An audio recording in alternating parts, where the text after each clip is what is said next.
की आपकी। Good morning sir. हाँ बच्चों चलो, good morning good morning. Doubt बताओ, समस्याएं बताओ।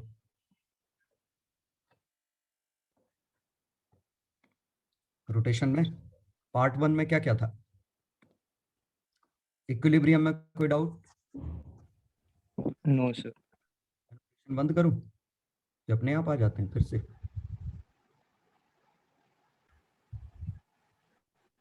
वो ऑप्शन हटा दीजिए, हाँ हटा टाइम रहा, वाला। हटा दी। चलो, इक्विलिब्रियम में कोई दिक्कत? बोलो, इक्विलिब्रियम या टॉपलिंग में कहीं कोई दिक्कत? अरे बोलो रे।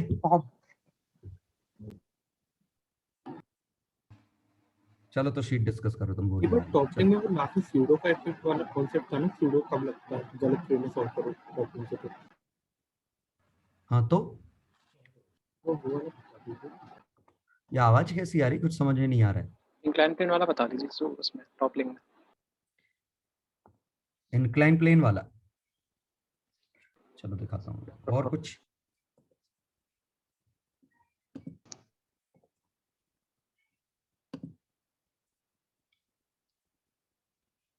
और कोई उसके अलावा? नहीं चिल है। कोई दिक्कत तो नहीं और कहीं? सर एक क्वेश्चन था। हाँ एक सेकंड।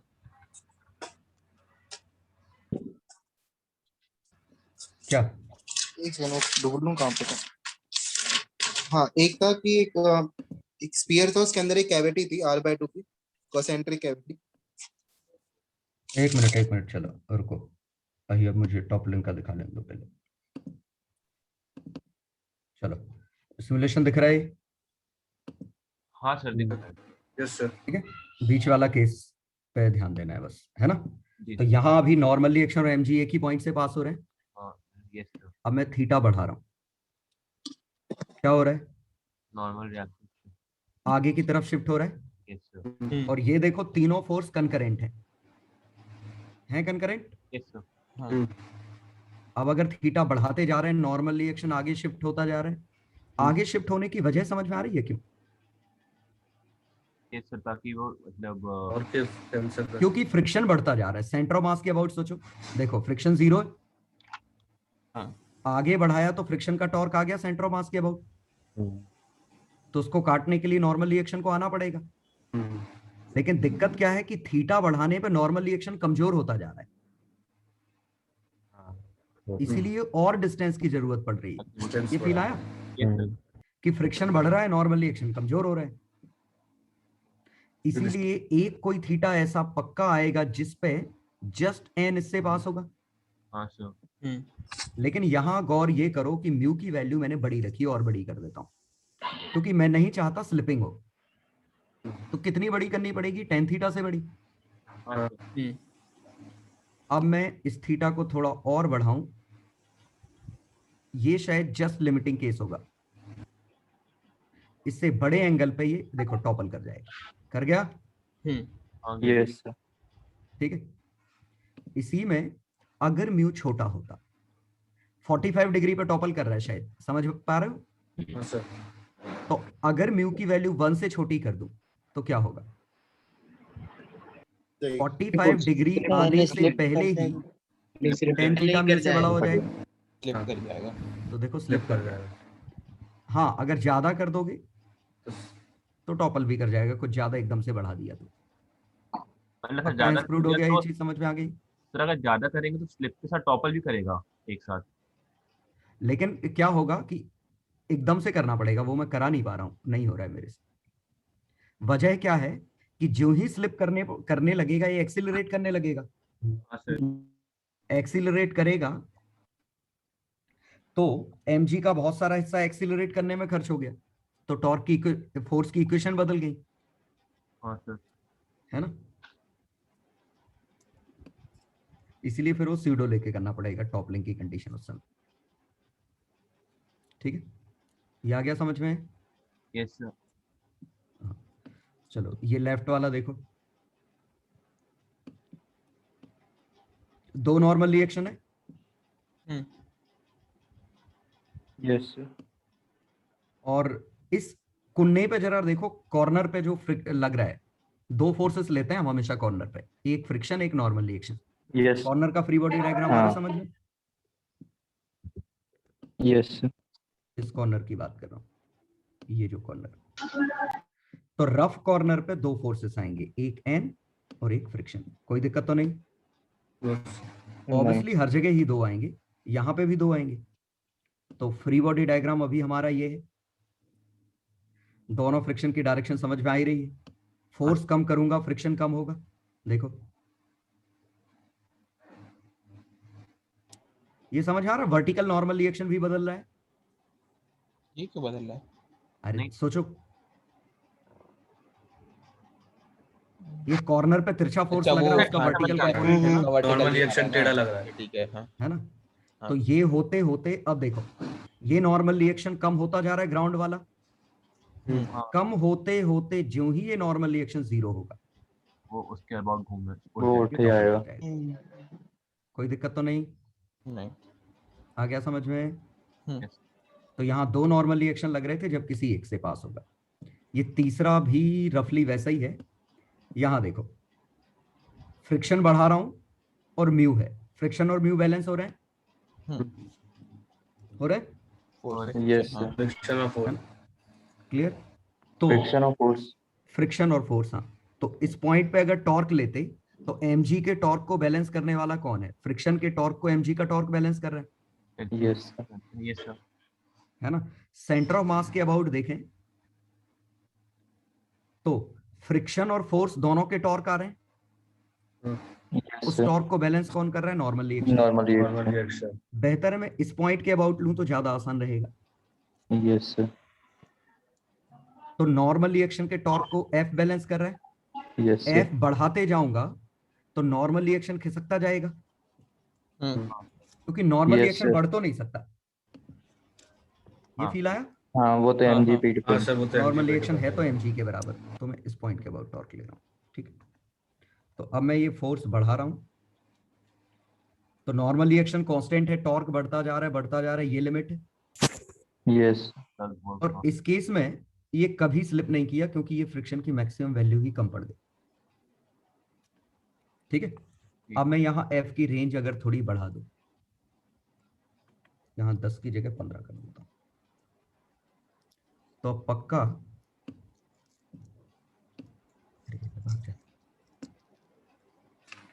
ये जस्ट टॉपलिंग का केस है। ये देखो, आया समझ में? यस। वंस अगेन इसमें भी हमने ये यूज किया है कि फ्रिक्शन इनफ है। आया समझ में? टॉपल कितने एंगल पे? शायद 12 न्यूटन पे हुआ है टॉपल। हाँ 12 पे टॉपल हाँ की हाँ कंडीशन। 12। मास इसका 20 है, तो 0.6 फ्रिक्शन चाहिए कम से कम। ये झिल गया क्या कहा मैंने? हाँ यस अगर सर। फ्रिक्शन 0.6 से बड़ा होगा तो हमारी ये कंडीशन सही है। सही है। फ्रिक्शन है 0.7,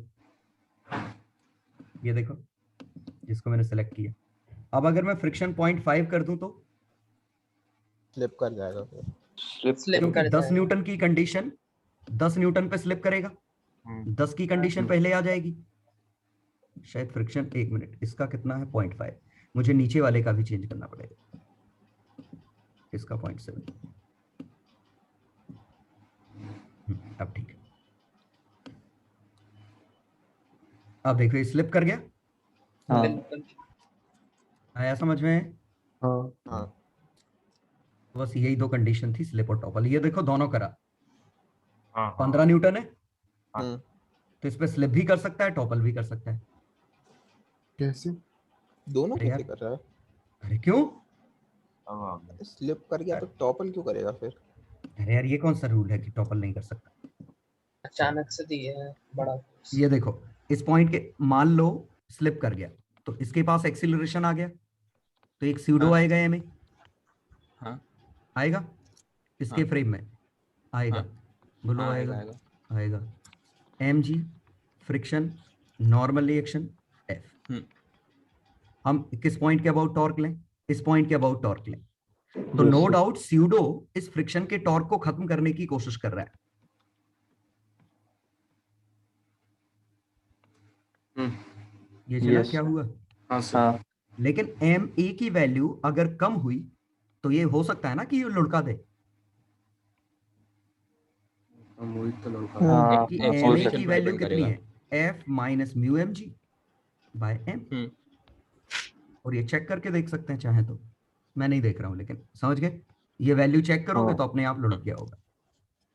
तो मैं ये कह रहा था कि स्यूडो मदद कर रहा है इसको टॉपल करने से रोकने के लिए, लेकिन शायद इतना नहीं कि इसको रोक ही पाए। कोर्स को रोक भी पाए। लेकिन मेरे ख्याल से ये बात समझ गए, शायद ये 12:30 के आसपास शायद रोक ले। देखो रोक लिया टॉपल करने से। क्या है समझ में? सिमुलेशन स्पीड स्लो कर देता हूं। देखो ये टॉपलिंग करने से रोक रहा है। इसके फ्रेम में जरा फिगर देखो, आ गया एक स्यूडो दिखा, पीछे 2.7 का स्यूडो। हाँ तो ये बैलेंस कर लिया होगा इसने। और इवन देखो नॉर्मल रिएक्शन एज से पास नहीं हो रहा है। अभी भी हाँ थोड़े पे। देखो देखो देखो थोड़ा आगे। दिखा? Yes sir. हाँ। ये समझ में आया? एक्सीलरेटिंग फ्रेम में कैसे करेंगे? स्टॉप कर दो, स्यूडो लगा दो और इक्विलिब्रियम के लिए सॉल्व कर दो। आखिरकार समझ गए? हाँ हाँ सर। यस इसी में अगर हम f की वैल्यू 14 या 15 कर देते तो शायद टॉपल हो जाता। ठीक है,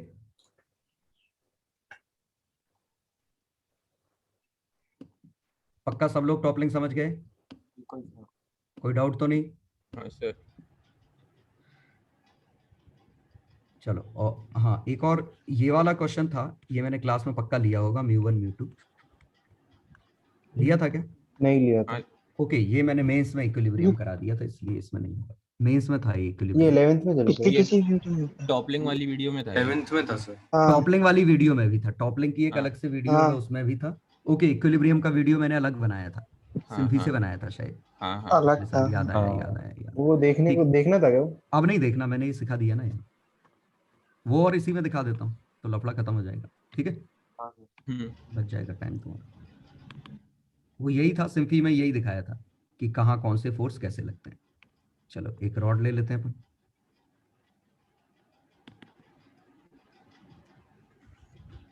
ठीक है, इस रॉड को रोटेट कर देते हैं। चलो ये रॉड हमने रोटेट कर दी। रॉड पे फ्रिक्शन अभी 0 है तो फ्रिक्शन मैंने ले लिया 0.6। ठीक है, तो क्या बनेगा इसका फ्री बॉडी डायग्राम? तो mg नीचे फ्रिक्शन पीछे। फ्रिक्शन की डायरेक्शन देखो, तो ऊपर अभी वॉल पे स्टैटिक भी है है तो ना? फ्रिक्शन कुछ भी हो सकता था।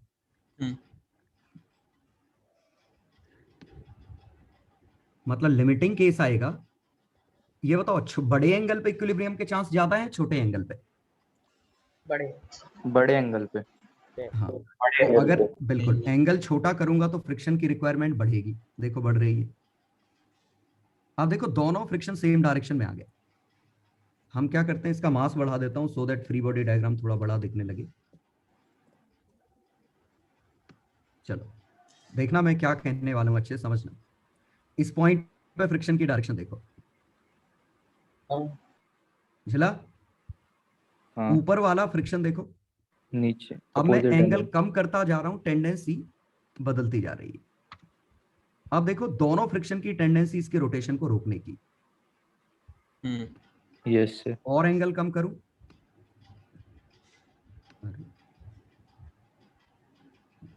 और ये समझ में आ रहा है क्योंकि mg का टॉर्क बढ़ता जा रहा है। हाँ।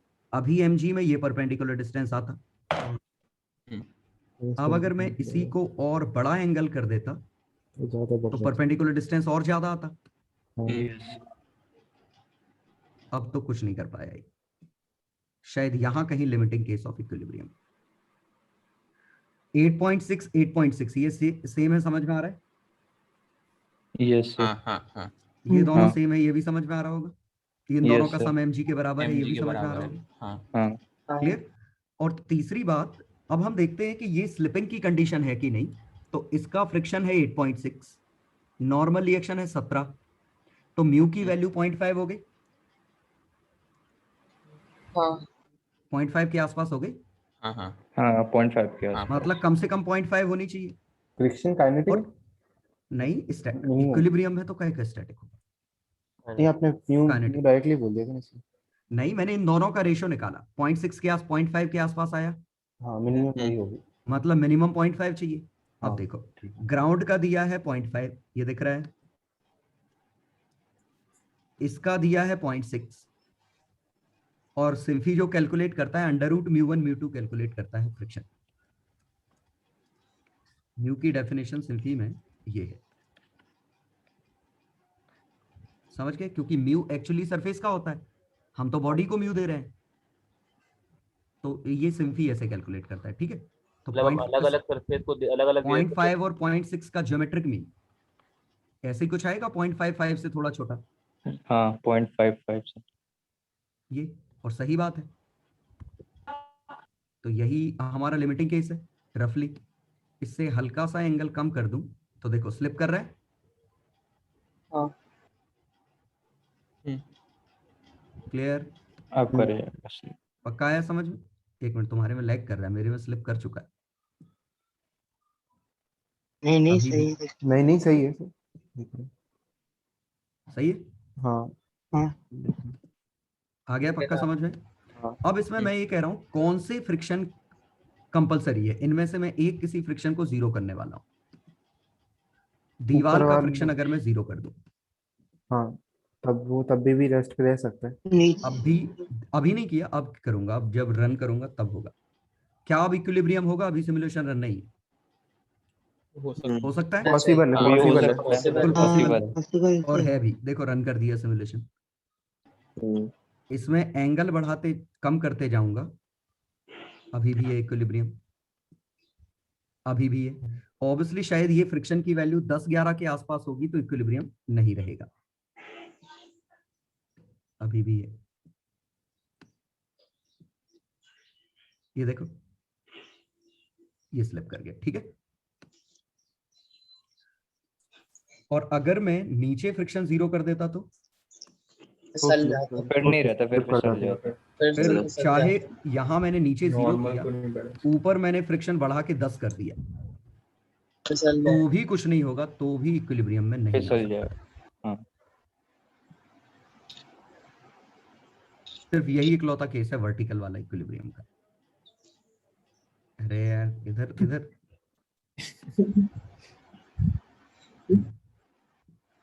अब देखो किसी भी हालत में इक्विलिब्रियम में नहीं है, कोई दिक्कत तो नहीं? नहीं। चलो क्लियर है ये चीज? जीरो के अलावा निकाल, किसी और एंगल पे नहीं आएगा। नहीं नहीं, वो अरे मैथमेटिक्स सिंपल सी बात है, फ्री बॉडी डायग्राम में लफड़ा हो जाएगा ना। देखो वर्टिकल तो इस इंस्टेंट पे फ्री बॉडी डायग्राम जरा देखो, चूंकि यहां फ्रिक्शन नहीं है तो यहां नॉर्मल रिएक्शन नहीं हो सकता अगर इक्विलिब्रियम। हाँ हाँ सही।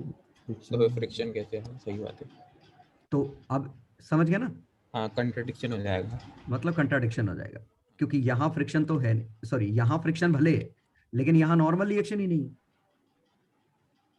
ये फील आया इक्विलिब्रियम हाँ के हाँ लिए जब सॉल्व करें, हाँ क्योंकि अगर इक्विलिब्रियम में यहाँ पक्का फ्रिक्शन जीरो है क्योंकि म्यू जीरो, तो यहाँ एन जीरो हो गया, तो यहाँ म्यू कर क्या लेगा, मतलब पक्का मोशन हो जाएगी। क्लियर? क्लियर। Yes sir. चलो अब आगे अपना वो दीवाल वाला इसी में ही कर लेते हैं, इतना कर रहे हैं। इसको यहां से रिलीज करते तो, हाँ अब हम देखते हैं इसका सेंटर ऑफ मास कैसे मूव करेगा। तो इसको मैं रोटेट कर दूं पहले और फिर छोड़ दूं, ठीक है। फ्री बॉडी डायग्राम हटा देते हैं फिलहाल, इस पर ट्रेसर लगाते हैं। कैसा मूव करेगा ये, किस तरफ घूमेगा, clockwise anti clockwise? Clockwise.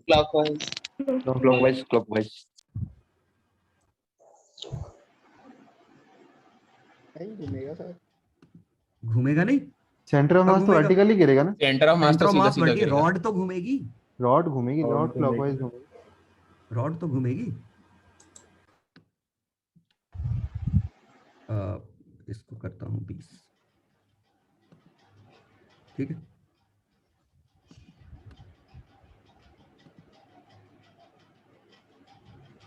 Motion समझ में आई? हाँ हाँ centre of mass exactly vertical घूम रहा है यस सर और बाकी रॉड इसके रिस्पेक्ट में ऐसे घूमी है, हाँ बिल्कुल ये वाला पॉइंट पीछे की तरफ गया है। तो अगर किसी भी इंस्टेंट पे हमें सॉल्व करना होता तो हम ये जानते हैं कि ये पीछे एक्सिलरेट करेगा पक्का, सेंटर ऑफ मास नीचे एक्सिलरेट करेगा पक्का। फील आया? ए और ए नॉट ले लो। अब मेरे पास एक नॉर्मल रिएक्शन है फ्री बॉडी डायग्राम में, एक mg है, क्लियर? ऑब्वियसली एक अल्फा होगा। आया समझ में? हाँ सर। चलो अल्फा की इक्वेशन क्या होगी? n into L cos theta, l/2 cos theta. लिख लिया? 1/12 ml स्क्वायर अल्फा, एक इक्वेशन। ठीक है, कोई दिक्कत तो नहीं? एक ट्रांसलेशन की equation.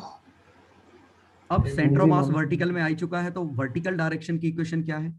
mg minus n m a not. दो इक्वेशन।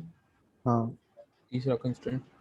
अब हमें अननोन कहा जाए तो 4 अननोन है और इक्वेशन सिर्फ 2 है, दो कंस्टेंट कंस्ट्रेंट भी क्योंकि लग गया है। दरअसल 2 Constraint भी लग कंस्टेंट है, एक इस डायरेक्शन में, हाँ तो a cos theta is equal to a not sine theta, sin गया? theta हाँ हाँ चला बिल्कुल और एक alpha a sine theta plus a not cos theta by l/2 equal to alpha.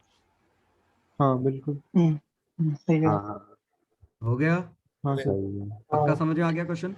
Yes sir ठीक है। अब अगर यहाँ फ्रिक्शन इनफ होता तब तो क्वेश्चन बहुत ही आसान था, इसको हिंज मान के हम सॉल्व हाँ ठीक है। तो जब ये स्लिप कर रहा था तब दिक्कत हो रही थी, तो कोई दिक्कत नहीं, हमने क्या किया, ग्राउंड फ्रेम में इसको सॉल्व कर दिया। इस पॉइंट को स्टॉप करने में बस दिक्कत ये होगी, अगर आप इसको स्टॉप करोगे तो एक स्यूडो लेना पड़ेगा आपको एम ए, क्लियर? और फिर मोशन हो जाएगी ऐसी।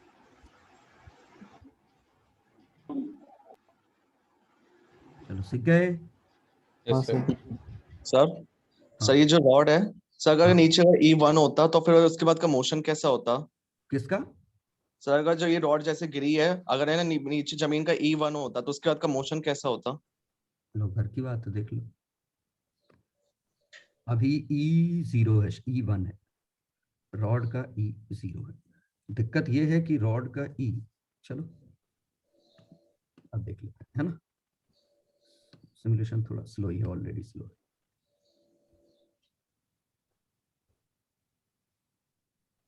आया समझ में? है बड़ा कूल सा।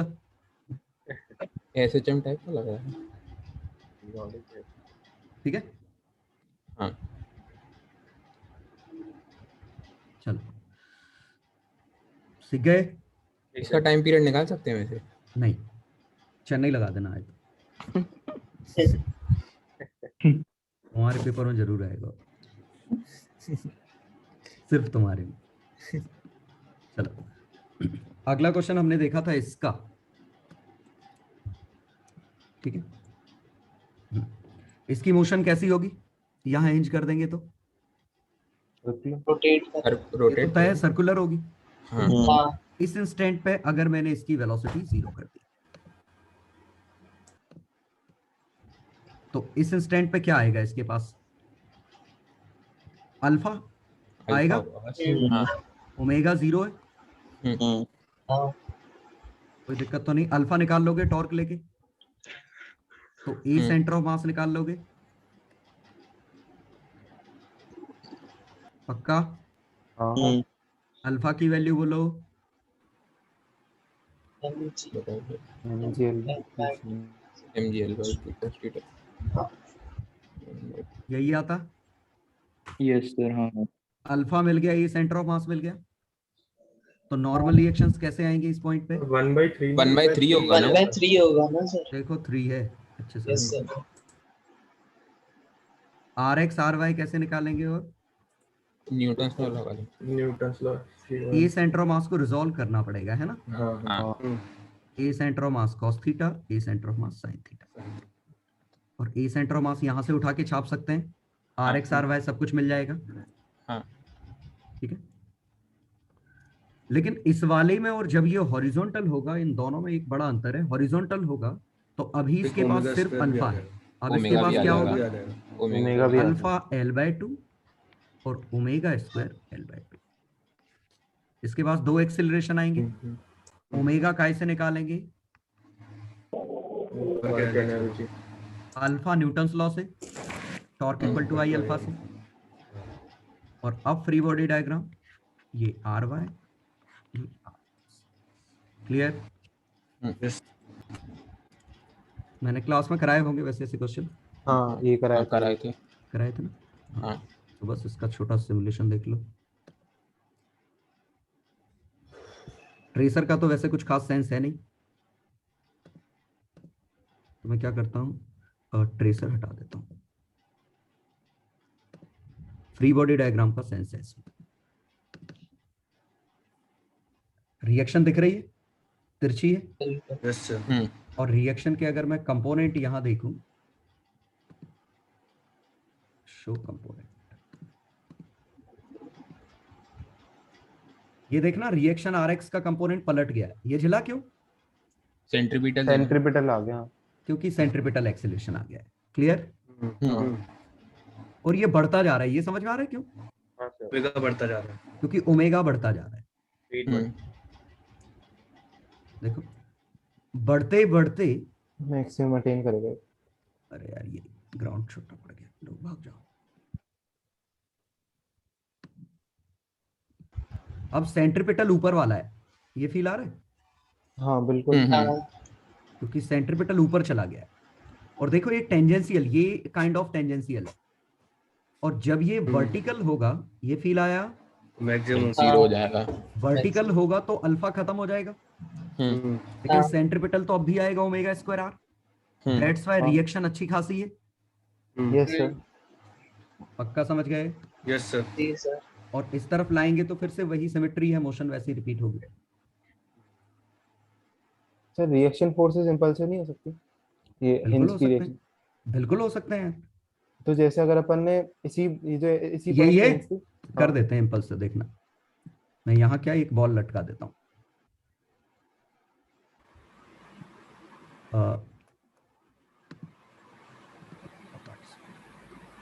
हेड जॉइंट, ठीक है? दिखा रेड पे झटका आया था? नहीं दिखा? दिखा था, मुझे तो दिखा था। और दिखाऊं क्या? एक और बार। एक और बार तो मुझे अब इसको वेलोसिटी देनी पड़ेगी। सर आप ऐसा नहीं कर सकते कि नीचे वाले ग्राउंड पे ई तो 1 ही है, तो जब भी रॉड उसे हिट करेगा तो इंपल्सिव फोर्स आएगा। देखो, अब देखो, मैं अब स्टेप बाय स्टेप कर रहा हूं। जो ही कोलिजन होगा, एक झटका लगा, हाँ बस मजा आ गया। नहीं, पर मैं Impulsive सिर्फ ऐसे हो पूछ रहा था कि जैसे अगर अपन इसको हिंज के अबाउट इसको एकदम एंड पॉइंट पे अपन इसको इंपल्स देते, अगर फिर हिंज वो- की मुंडी पे इंपल्स देते तो फर्क नहीं पड़ता ना। मुंडी पे नहीं सर, उसके दूसरे एंड पे, हाँ, जस्ट दूसरे एंड पे दे देते तो पूरा घूम जाता। तो घूमेगा, कौन मना कर रहा है? उसमें रिएक्शन फोर्स ने से रोका नहीं ना, इसलिए। अरे इम्पल्स और फोर्स अलग अलग चीजें हैं।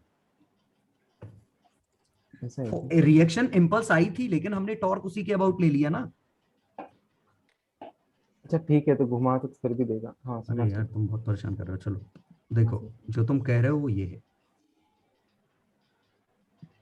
ये बनाया, हाँ इस पे हम हिंज लगाने वाले हैं। हिंज कहाँ मर गई? मिल गई, ठीक है? ये इसका फ्री बॉडी डायग्राम है।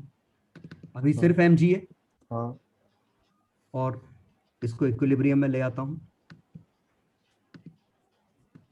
चलो, तो अकेला mg है और एक रिएक्शन का वर्टिकल कंपोनेंट है, यहां तक ठीक है? हाँ बिल्कुल। अब मैं इस पे ये जे मारने वाला हूँ, इंपल्स लगाने वाला हूँ। सिमुलेशन है ना?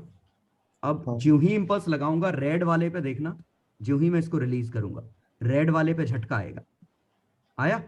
आया। हाँ मतलब इंपल्स तो उसने भी लगाई थी, लेकिन हम टॉर्क की इक्वेशन उसी हिंज के अबाउट ले लेते हैं, तो वो तो इम्पल्स का cancel हो इफेक्ट जाएगा। एंगुलर में कट जाता है। ये इंपॉर्टेंट पॉइंट समझ में आया? हाँ ठीक है। एंगुलर में कट जाता है, लीनियर में तो फिर भी रहेगा। ठीक है चलिए सर। ठीक है, हाँ हाँ ठीक है। ऑब्वियसली यहां कहीं लगाई होती तो इफेक्ट कम आता, एज पे हाँ। इफेक्ट ज्यादा आ रहा है। Yes sir. जैसे यहां अगर ये लगा के छोड़ रहा हूं, देखो आई थी? हाँ तो नहीं रुकी। नहीं तो वो तो मैंने पॉज बहुत कर ज्यादा दिया। ही लैग हो रहा है। बहुत ज्यादा लैग हो रहा है, कुछ नहीं कर हाँ सकते। सर लैग हो रहा है। वो तो फील आ गया ना अब। वो सॉफ्ट। हाँ फील आ गया। हाँ आ फील गया, आ गया फील आ गया, फील। फील आ गया, फील आ गया। और फिर अभी एक बड़ा लेक्चर बाकी है रोटेशन का, इम्पल्स वाला, वो मैं शायद सेकंड वाला। सुबह रिकॉर्ड करूंगा कल। वो नहीं, थर्ड। अच्छा रोटेशन काफी डेप्थ में सेकंड पढ़ाया वाले मैंने। में तो वर्क एनर्जी। सेकंड में तो वर्क एनर्जी थ्योरम है और बहुत सारे क्वेश्चन है। रोलिंग है उसमें। थर्ड में इम्पल्स है। सेकंड वैसे सबसे इंपॉर्टेंट है। ठीक है, चलो इसको मैं बंद करता हूँ, मुझे लग नहीं रहा है कि अब और कुछ बताना है इसमें। बाकी मैं पूछ लूंगा अगर सर एक क्वेश्चन था वो बता दीजिए। रुको, मुझे पूछने दो पहले। एफ इधर लगाया, हाँ एफ इधर लगाया, मैं तो बस क्वेश्चन पूछ रहा हूँ तुमसे।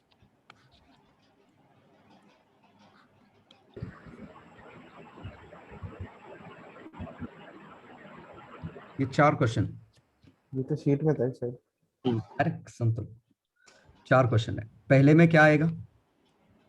अल्फा जीरो, ट्रांसलेट करेगा। ग्रेविटी फ्री स्पेस है, आगे ठीक है।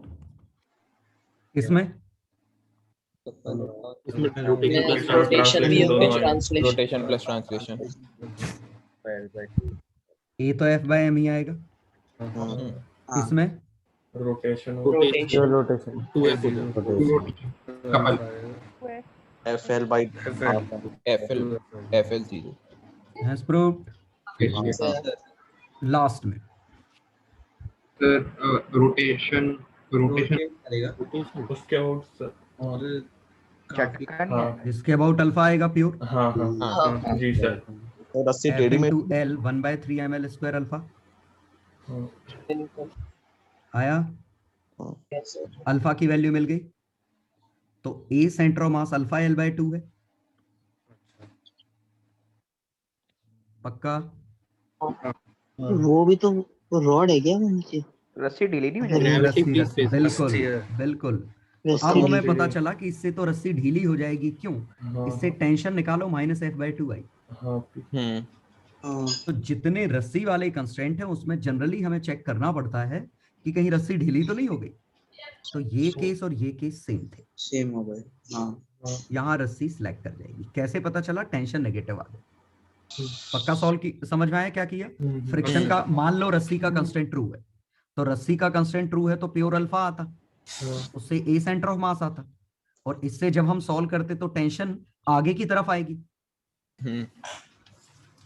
ये चला, क्योंकि टेंशन 0 होती तो F/m आता, लेकिन आंसर तो F/m से बड़ा है। जी सर। मतलब ये रस्सी सिलेक्ट कर गई है। पक्का समझ गए? रियलिटी ये है, शायद रस्सी उस तरफ लगानी, पॉजिटिव आ जाती तो क्या उस पॉइंट के रस्सी इस तरफ लगाते तो बिल्कुल सही आंसर हो जाता। सोचो, तो उस पॉइंट के रोटेट करता है जो तो आपने इस पॉइंट के अबाउट रोटेट करता। ये जो ब्लू से मार्क कर रखा है आपने, हाँ हाँ, जैसे रस्सी में रोटेट कर रही है रस्सी मैंने जैसे लगाई है ना, ये अब इस पॉइंट के अबाउट घूम जाएगा। अच्छा, ये रस्सी भी तो रोटेट करेगी, मतलब अजीब सा हो जाएगा। और इस इंस्टेंट पे एक्सीलरेशन वाले क्वेश्चन हम इस इंस्टेंट पे निकालते हैं। अच्छा ठीक है। ठीक है, कुछ देर बाद तो ओमेगा भी आ जाएगा ना, फिर ओमेगा का रोल नहीं लोगे? हाँ हाँ एक्सीलरेशन में तो ओमेगा स्क्वायर आर भी आएगा फिर। पक्का समझ गए ये पॉइंट? हाँ सर। चलो अगला पॉइंट, इनमें किसी भी तरह की दिक्कत तो नहीं? अल्फा और ए जो भी था, ओमेगा, कि इनमें किस पॉइंट का एक्सीलरेशन कितना है? नहीं। जैसे अगर मुझे इस पॉइंट का एक्सीलरेशन चाहिए तो एक ए है, एक अल्फा आर, एक omega square. Omega square. Yes. इस पॉइंट का A alpha R omega square. Omega square. ठीक,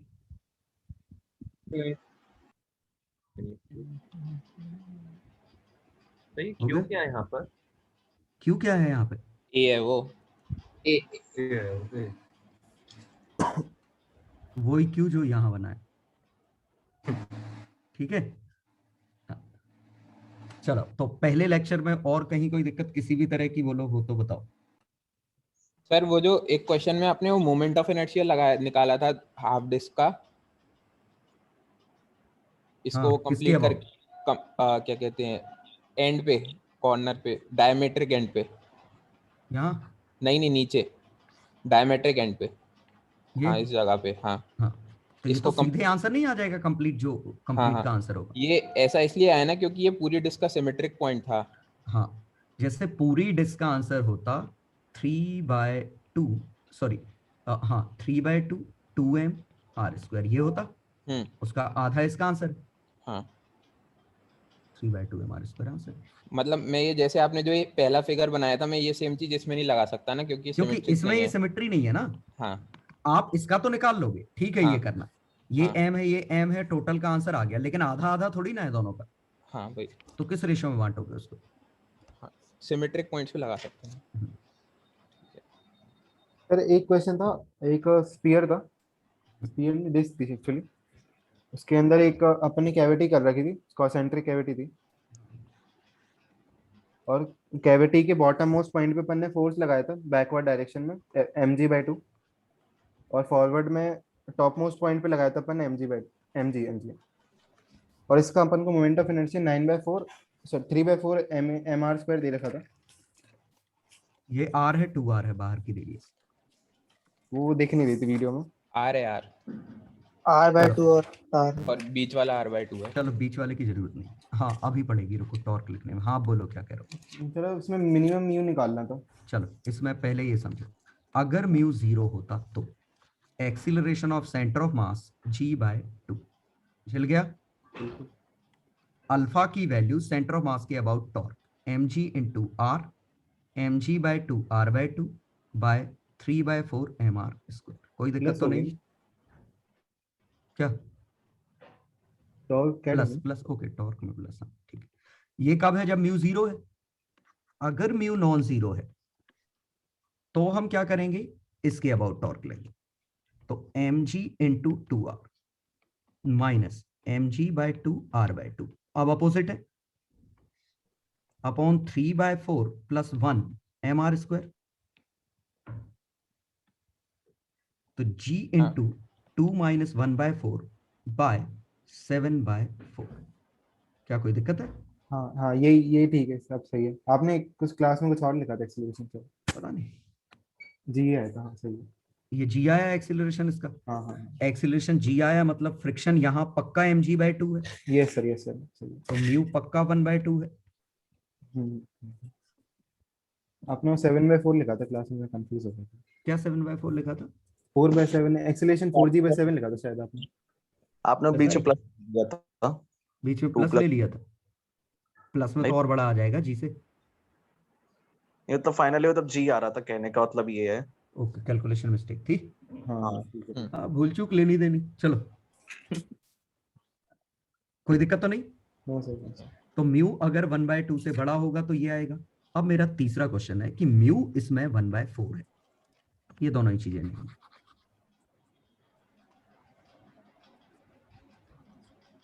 म्यू क्वेश्चन में दे दिया 1/4 है, तो क्या करेंगे? फ्रिक्शन एक रास्ता बंद हो गया फ्रिक्शन की तो वैल्यू दूसरा रास्ता खुलेगा, और दूसरा रास्ता क्या खुलेगा कि यहाँ फ्रिक्शन सॉरी आगे की तरफ लगेगा, ये तो हमें वैसे ही पता चल गया है। हाँ काइनेटिक है, आपको पता ही होना चाहिए किस तरफ लगेगा। Yes sir. और अब कोई कंस्ट्रेंट नहीं है, तो कोई कंस्ट्रेंट नहीं है तो फोर्स की वैल्यू हमें पता है, तो ए हम डायरेक्टली निकाल लेंगे, mg/4 mg/2 by m। Clear?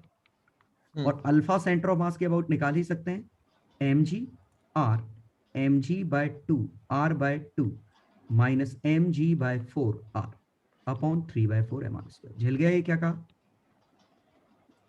कि अगर फ्रिक्शन इनफ नहीं है, मतलब स्लिपिंग हो रही है, और स्लिपिंग हो रही है, मतलब फ्रिक्शन की वैल्यू म्यू एम जी हमें मिल चुकी है, बेहतर है म्यू एन कहूं।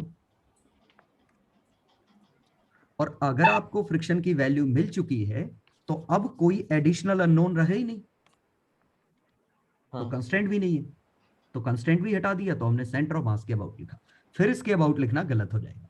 क्लियर? हाँ। फिर ये आईसीआर नहीं रहेगा। सर एक छोटी सी, जैसे अपन फ्रिक्शन की टेंडेंसी देखते हैं तो उसमें रोटेशनल टेंडेंसी मानते हैं फिर? अरे ऐसे बड़ा आसान है, फ्रिक्शन जीरो सोच लो। हाँ। अगर फ्रिक्शन नहीं होता तो क्या होता? नहीं होता तो इसके पास एक्सीलरेशन आता g/2, अल्फा आता बड़ा सा कितना, अल्फा आता mg into g/2 r plus 1/4 upon 3/4, हाँ, 5/3। हाँ। इसका मतलब इसका अल्फा r ज्यादा बड़ा निकला ये से, तो इस पॉइंट की टेंडेंसी पीछे है, हाँ ठीक है मतलब फ्रिक्शन आगे। क्लियर? समझ में आया? हाँ समझ गए। तो आप जब भी फ्रिक्शन की डायरेक्शन निकालना हो तो हमेशा फ्रिक्शन जीरो सोच लो और देख लो अब मोशन कैसी हो रही है। ठीक है? हाँ सर।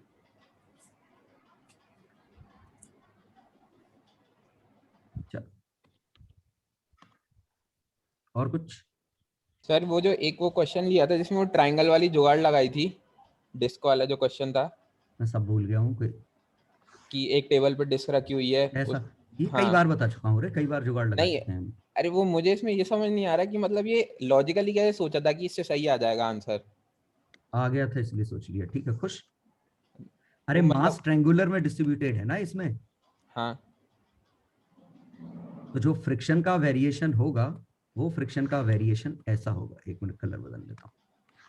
लीनियर होगा। हाँ, और लीनियर का सेंटर 2l/3 पे आता है। हाँ अच्छा। लीनियर का सेंटर ऑफ मास इस पे आता है, याद करो, तुम्हें याद होगा नहीं, मैं दिलाता हूँ, चांसेस कम है याद रहने की। फ्लूइड वाला क्वेश्चन है। बिल्कुल, हाँ याद है। फ्लूइड था। हाँ हाँ। अब हमें यहाँ फोर्स निकालना था, हाँ तो इस पे फोर्स ऐसा बना। हाँ हाँ। तो इसका फोर्स का पॉइंट ऑफ एप्लीकेशन कहाँ मानेंगे? 2h/3 पे।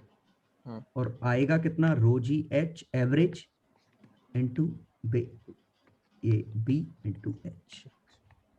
ये समझ गए? और आएगा किस पॉइंट पे? इस 2h/3 पे। ये पॉइंट ऑफ एप्लीकेशन। तो वही चीज यहाँ है, तो यहाँ हमने इसका पॉइंट ऑफ एप्लीकेशन 2r/3 मान लिया। आखिरकार समझ गए? ठीक है। चलो, कोई और डाउट? अभी पार्ट 1 ही देखा, 2 नहीं देखा ना अभी? नहीं 1 ही देखा आपने बोला नहीं था। हाँ अब बोल रहा हूँ, 2 देख लेना, 2 देख लेना, और बचे हुए 27 क्वेश्चन जो उस शीट में बचे हैं वो करने। तो अभी शीट निकाल। क्या? इम्पल्स भर रहा था सर।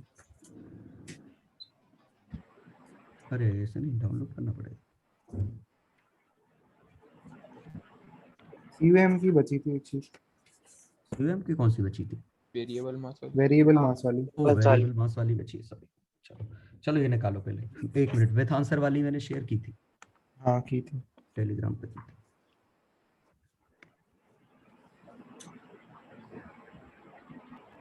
फिर से विदाउट आ गई।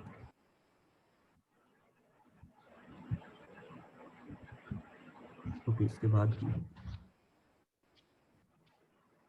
नहीं की क्या? विदाउट ही शेयर कर दी क्या मैंने? रोटेशन की विदाउट ही करी थी। ओके, रोटेशन की विथ की शेयर नहीं की? नहीं, रोटेशन की आंसर नहीं दिया मैंने। ओके, मैं सोच रहा था यही विथ आंसर है।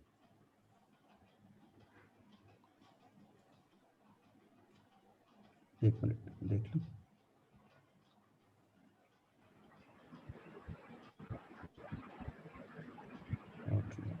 ये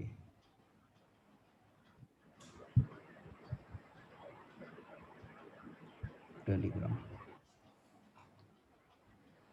और वो की थी सेंटर ऑफ मास के आंसर शेयर किए थे। हाँ उसके किए थे। ओके, शीट शायद डालो करो तो आंसर भी वो कर दिया करो, शेड्यूल 12 घंटे के बाद। क्या? जब शीट डालो करो उसके 12 घंटे के बाद के लिए आंसर शेड्यूल कर दीजिए पीछे। अरे वो याद नहीं रहता है। शेड्यूल कर दिया करो ना वो अपने। शेड्यूल कर दीजिए काय पे शेड्यूल? टेलीग्राम टेलीग्राम टेलीग्राम पे का जो schedule सेंड का वाला option बटन होता है ना, उसको 2 मिनट तक दबाए रहो कहाँ तो होता है शेड्यूल कहाँ का होता है? option। दिखाओ दिखाओ दिखाओ दिखाओ। जो आप उस पे डेस्कटॉप पे अगर राइट क्लिक करोगे ना तो उसका आ स्क्रीन जाएगा शेयर send कर वाले रहा हूँ, button रुक जाओ पे। रुक जाओ। अब बताओ, ये मिल गया मुझे, ये अपना ग्रुप है। आप हाँ कुछ भी फाइल लिख दो नीचे, और जब उसको सेंड का ऑप्शन करते हैं ना, हाँ हाँ, तो उस सेंड के ऑप्शन पे जोर से क्लिक कर दीजिए या लेफ्ट क्लिक कर दीजिए, तो उसमें आ जाता है शेड्यूल का ऑप्शन। हाँ उसी पे डबल क्लिक करके। मोबाइल पे टाइप जोर कर से दो क्लिक पहले। करके होता है, और हाँ लैपटॉप पे लेफ्ट क्लिक लैपटॉप पे राइट टैप करके देख लीजिए ना। टेस्ट कर। कुछ भी, हाँ कुछ भी टाइप कर लीजिए फिर उसका आ जाएगा। ये हाँ हाँ, कुछ उस टाइप पे कर दो। अब और जो उस पे सेंड वाला सेंड बटन वाले है उस बटन पे। पे right click. Okay, right click, ये ओके ओके, ठीक ठीक ठीक ठीक, सही सही सही जुगाड़ है, सही जुगाड़ है, पसंद आई। चलो सर आप टेलीग्राम हम्म, लिंक खोलने वाले। मेरी फाइल कहाँ मर गई? यही है ना? चलो 1 2 3 4। सेकंड फिर वो सेंटर ऑफ मास पे रोटेशन उस पे आ रहा हूँ पहले, रोटेशन अब खुला है तो यही कर लेते हैं। चलो बताना, कोई सा बताना इसमें। सेकंड का आगरा में क्या गलत है? नहीं, बॉम्बे से। बॉम्बे से। Point of application of force. हाँ। देखो पहले तो रिजल्टेंट फोर्स निकालो, तो ये तो कट जाएगा, रिजल्टेंट आएगा 2F। हाँ। और अगर ये x डिस्टेंस पे है तो इसका टॉर्क वही आना चाहिए जो इनका टॉर्क है, हाँ। तो इनका टॉर्क F इंटू ये एंटी क्लॉक सेंस में रोटेट करने की कोशिश करते इनकी रेडियस कितनी है, a/2। A/2 हाँ।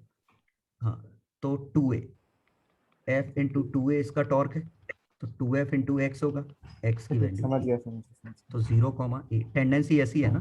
हाँ ठीक है ठीक है। हैं। उनके टेंडेंसी। चलो क्वेश्चन 3। ये बता दीजिए। सही है। ये यहाँ मास है, ये ICR है, ठीक है, इसका स्मॉल mg, इसका 1 mg, 3 mg शायद। फ्रिक्शन आगे, नॉर्मल रिएक्शन कुछ है ना, इसके अबाउट ये अल्फा। गलती क्या है कि नॉर्मल रिएक्शन 3 mg मान लिया हो, 4 mg मान लिया 4 हो। mg होता है। नहीं होगा, 4 mg भी नहीं होगा, ये ऐसे जाएगा तो इसका एक्सिलरेशन तो इधर होगा, इसका एक्सिलरेशन कैसा होगा, इसका एक्सिलरेशन तिरछा होगा तिरछा होगा हाँ। एक theta alpha equal R to 90 है इधर, ना? थीटा 90 दिया था। थीटा 90 दिया है। हाँ। ओके, बच गया जस्ट आफ्टर। लेकिन हमें थीटा 90 पे तो हम सॉल्व ही नहीं कर पाएंगे ना, क्यों? हमें थीटा ही लेके सॉल्व करना पड़ेगा, लास्ट में लिमिट 90 छापेंगे। क्यों? थीटा में कैसे सॉल्व क्यों करोगे? सर? मेरे 90 में वैसे सॉल्व कर लिया जैसे आपने क्लास में क्यू वाला क्वेश्चन दिया था। 90, okay okay 90, sorry sorry sorry, यहाँ है 90, ओके ठीक ठीक ठीक, मैं सोच रहा था यहाँ है, समझ गए। चलो, तो उस पे तो लिमिट निकाल के सॉल्व करते, 0 ही आता सब कुछ। चलो तो अच्छी बात है, अच्छे एंगल पे पूछा है तो अपनी मेहनत थोड़ी कम हो गई। तो इसके पास एक एक्सिलरेशन अल्फा आर नीचे है, एक एक्सिलरेशन अल्फा आर इधर, तो नॉर्मल रिएक्शन की value 4mg minus n is equal to m alpha R. ये झला, यही गलती की होगी, क्योंकि वर्टिकल डायरेक्शन में इसके पास तो एक्सिलरेशन है ना, इसके पास भले ना हो, तो नॉर्मल रिएक्शन mg के बराबर थोड़ी ना होगा टोटल। और इसके अबाउट टॉर्क ले लें, तो mg into perpendicular distance r is equal to ring का 3m r², तो 6m r² रिंग का, 2m r² इसका √2 से। क्लियर? अल्फा की वैल्यू g/8r। पूछा क्या है, यही तो पूछा है, नॉर्मल रिएक्शन ऐसे निकलता है। ये समझ में आया, ये √2 डिस्टेंस है, तो इसका moment of inertia 2m r²। Normal reaction पूछा होता तो ध्यान रखो ये करना पड़ता,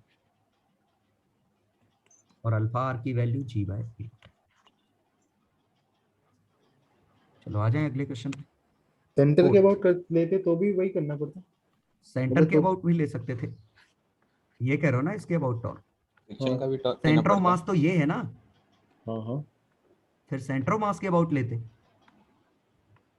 अच्छा सेंटर में shifted सेंटर है। के अबाउट नहीं, सेंटर ऑफ मास के अबाउट सही आता, बिल्कुल ठीक है। सही आता। हाँ सही।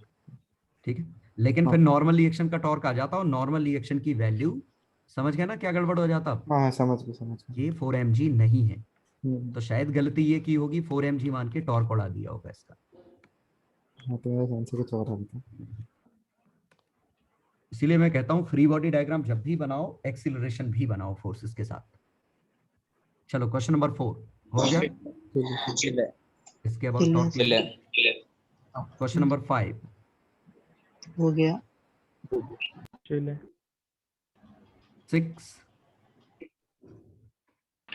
चले 6 हो गया।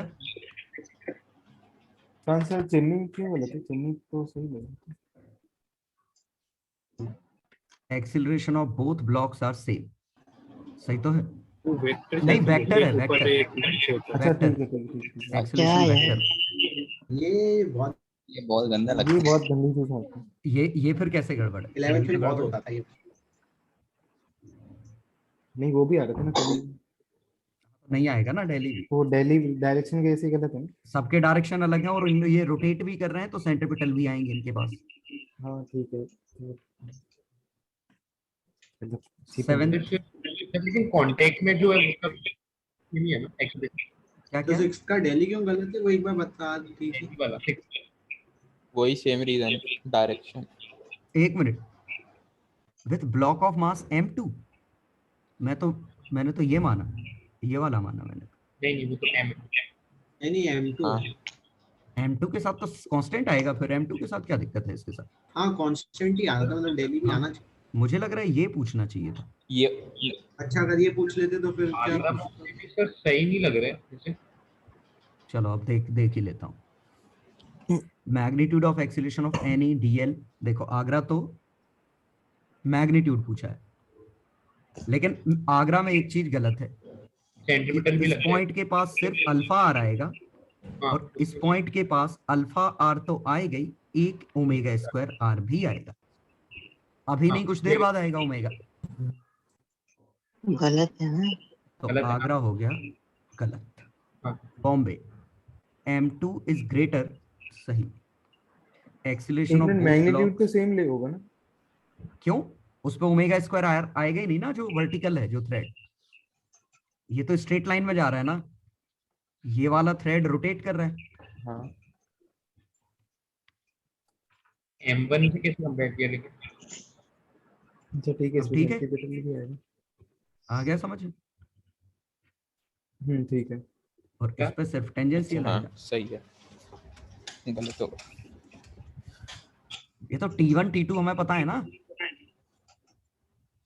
अगर डिस्क ऐसे घूम रही है तो ये टेंशन ज्यादा है ना, ठीक। चलो, और दिल्ली सही सही तो आंसर बॉम्बे से नहीं है ना। बॉम्बे दिल्ली है आंसर। चेन्नई क्यों गलत? वेक्टर अच्छा ओके मैग्नीट्यूड नहीं लिखा ना। ओके 7th चलो 8th चले 8th हो गया। चले हाँ चलो 9th आंसर चेक कर लो एक बार। हाँ 10th चलो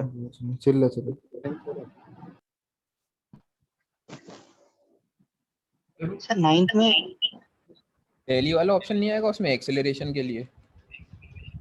वो कट जाते हैं नहीं कट जाता पूरा, सिर्फ पहला वाला आता। थीटा हाफ अल्फा टी पर डालो ना 3 में भी एक्सेलरेशन। हाँ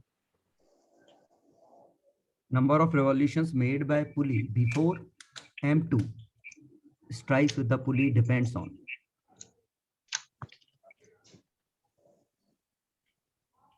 number of revolutions. क्यों कट जाएगा? वो सर L by R हो जाएगा थीटा डायरेक्टली। हाँ वो L by R ही हो जाएगा। Okay. Number of revolutions. Angle पूछा है, अल्फा ले एंगल लेंगे पूछा है। अल्फा कट जाएगा। और जरूरत ही नहीं है, एंगल पूछा है उन्होंने। Theta angle by 2 pi.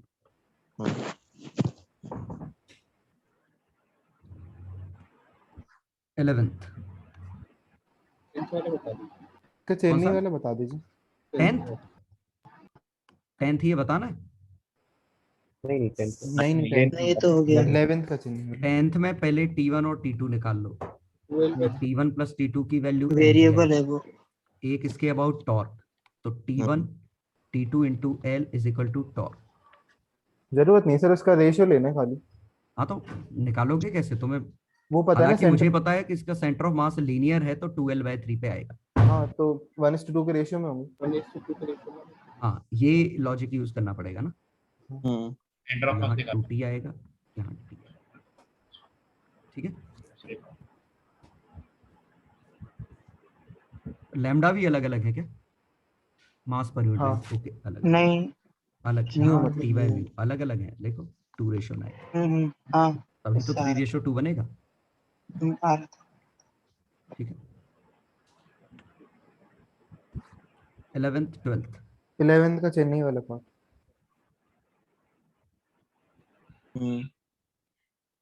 Daily one. rod is in horizontal मतलब जो भी position वाला at rest. System is released from this position just after the release.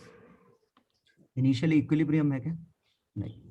नहीं, सेंटर ऑफ मास मूव करेगा। मिड पॉइंट पे ही है। ओके, L एंगुलर एक्सीलरेशन तो इसी के अबाउट अल्फा आ जाएगा। तो mg into L is equal to 1/12 2m L/2 है शायद, ये L/2 ही है ना। L square plus m L/2 का होल स्क्वायर। तो ये 1/3 ml स्क्वायर ये बन गया। नहीं 1/3 नहीं बना ना, 1/6 और 1/4 5/12 mg L/2। तो अल्फा की वैल्यू आ गई 6g/5। हाँ बिल्कुल। तो ए सेंटर ऑफ मास इससे निकाल लो t। तो सेंटर ऑफ मास का एक्सीलरेशन कितना होगा? सेंटर ऑफ मास ये है, ये 2m m L/6 ये L/6 का सेंटर ऑफ मास, ये अल्फा। तो सेंटर ऑफ मास का एक्सीलरेशन अल्फा L/6 g/5। हाँ समझ गया, इसमें वही गलती करते हैं। अगले क्वेश्चन पे 12th चलो 12th हो गया। 12th का चेन्नई कैसे? This will make an rotation in time t/2 पढ़ना पड़ेगा।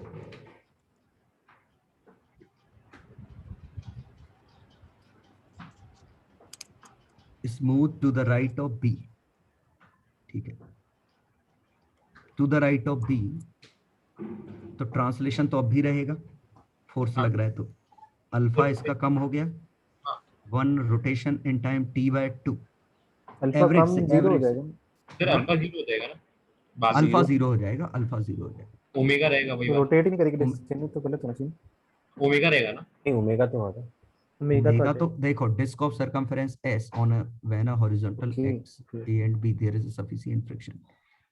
S क्या है? S सर्कम S कुछ है कि पेरिफेरी की लेंथ है? सर्कमफेरेंस भी और AB की लेंथ भी है तो ये लेंथ 2πr। तो यहाँ पे इसके पास V आ गया, V/r आ गया। इतने ही टाइम क्या ये एस। अच्छा हाँ ठीक ठीक।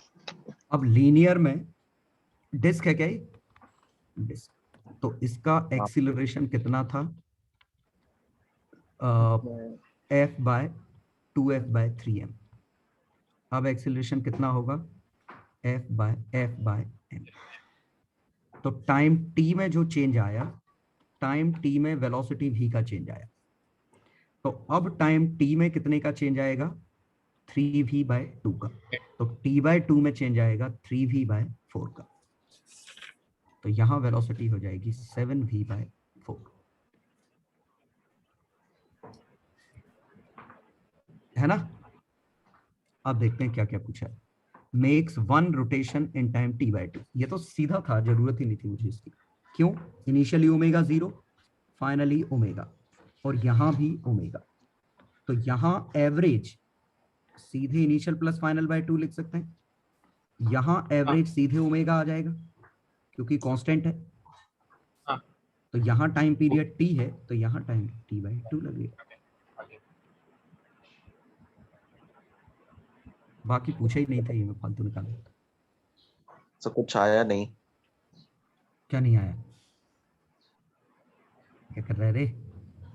सर आ गया आ गया आ गया। ये ओमेगा था नहीं, अब तुम्हें क्यों बोला? ये ओमेगा है, यहाँ ओमेगा 0 है। तो यहाँ एवरेज ओमेगा कितना था और यहाँ एवरेज ओमेगा कितना था, बस ये सोचा है। हाँ वो समझ में आ गया वो। ठीक है, चलो 13 14। 14 का 13 चलिए। चले 13 चल 14 चले 14 भी 13 चले। वाले क्वेश्चन के लिए आपने अभी पूरा वीडियो डाला है। इसके लिए डाला है मैंने हाँ, वीडियो वाला जो हाँ लाइव हो गया। हाँ हो ऐसा गया। वाला, हाँ हाँ, वो टाइम पास, लेकिन अच्छे कॉन्सेप्ट है उसमें। एक ऐसा 3D वाला मैंने वीडियो डाला है, छोटे छोटे कॉन्सेप्ट लिख रखे हैं नीचे। अच्छा हाँ, याद आ जाएगा उससे चीजें उसको। ठीक है, चलो जी सर अब आ जाओ 14। चल ये साइकिल चला ली इसमें।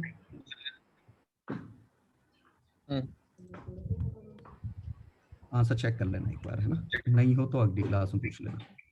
16 वैसे का एक मिनट 20 तक डिस्कस करते हैं, क्योंकि तो मैं चाह रहा हूँ एक बार जो मैच ना करें वो एक बार करके देख लो खुद। मैं सोच रहा था 16 मैंने का आंसर दे दिए। चलो 20 तक करते हैं। 20 में बोलो कोई दिक्कत? No sir.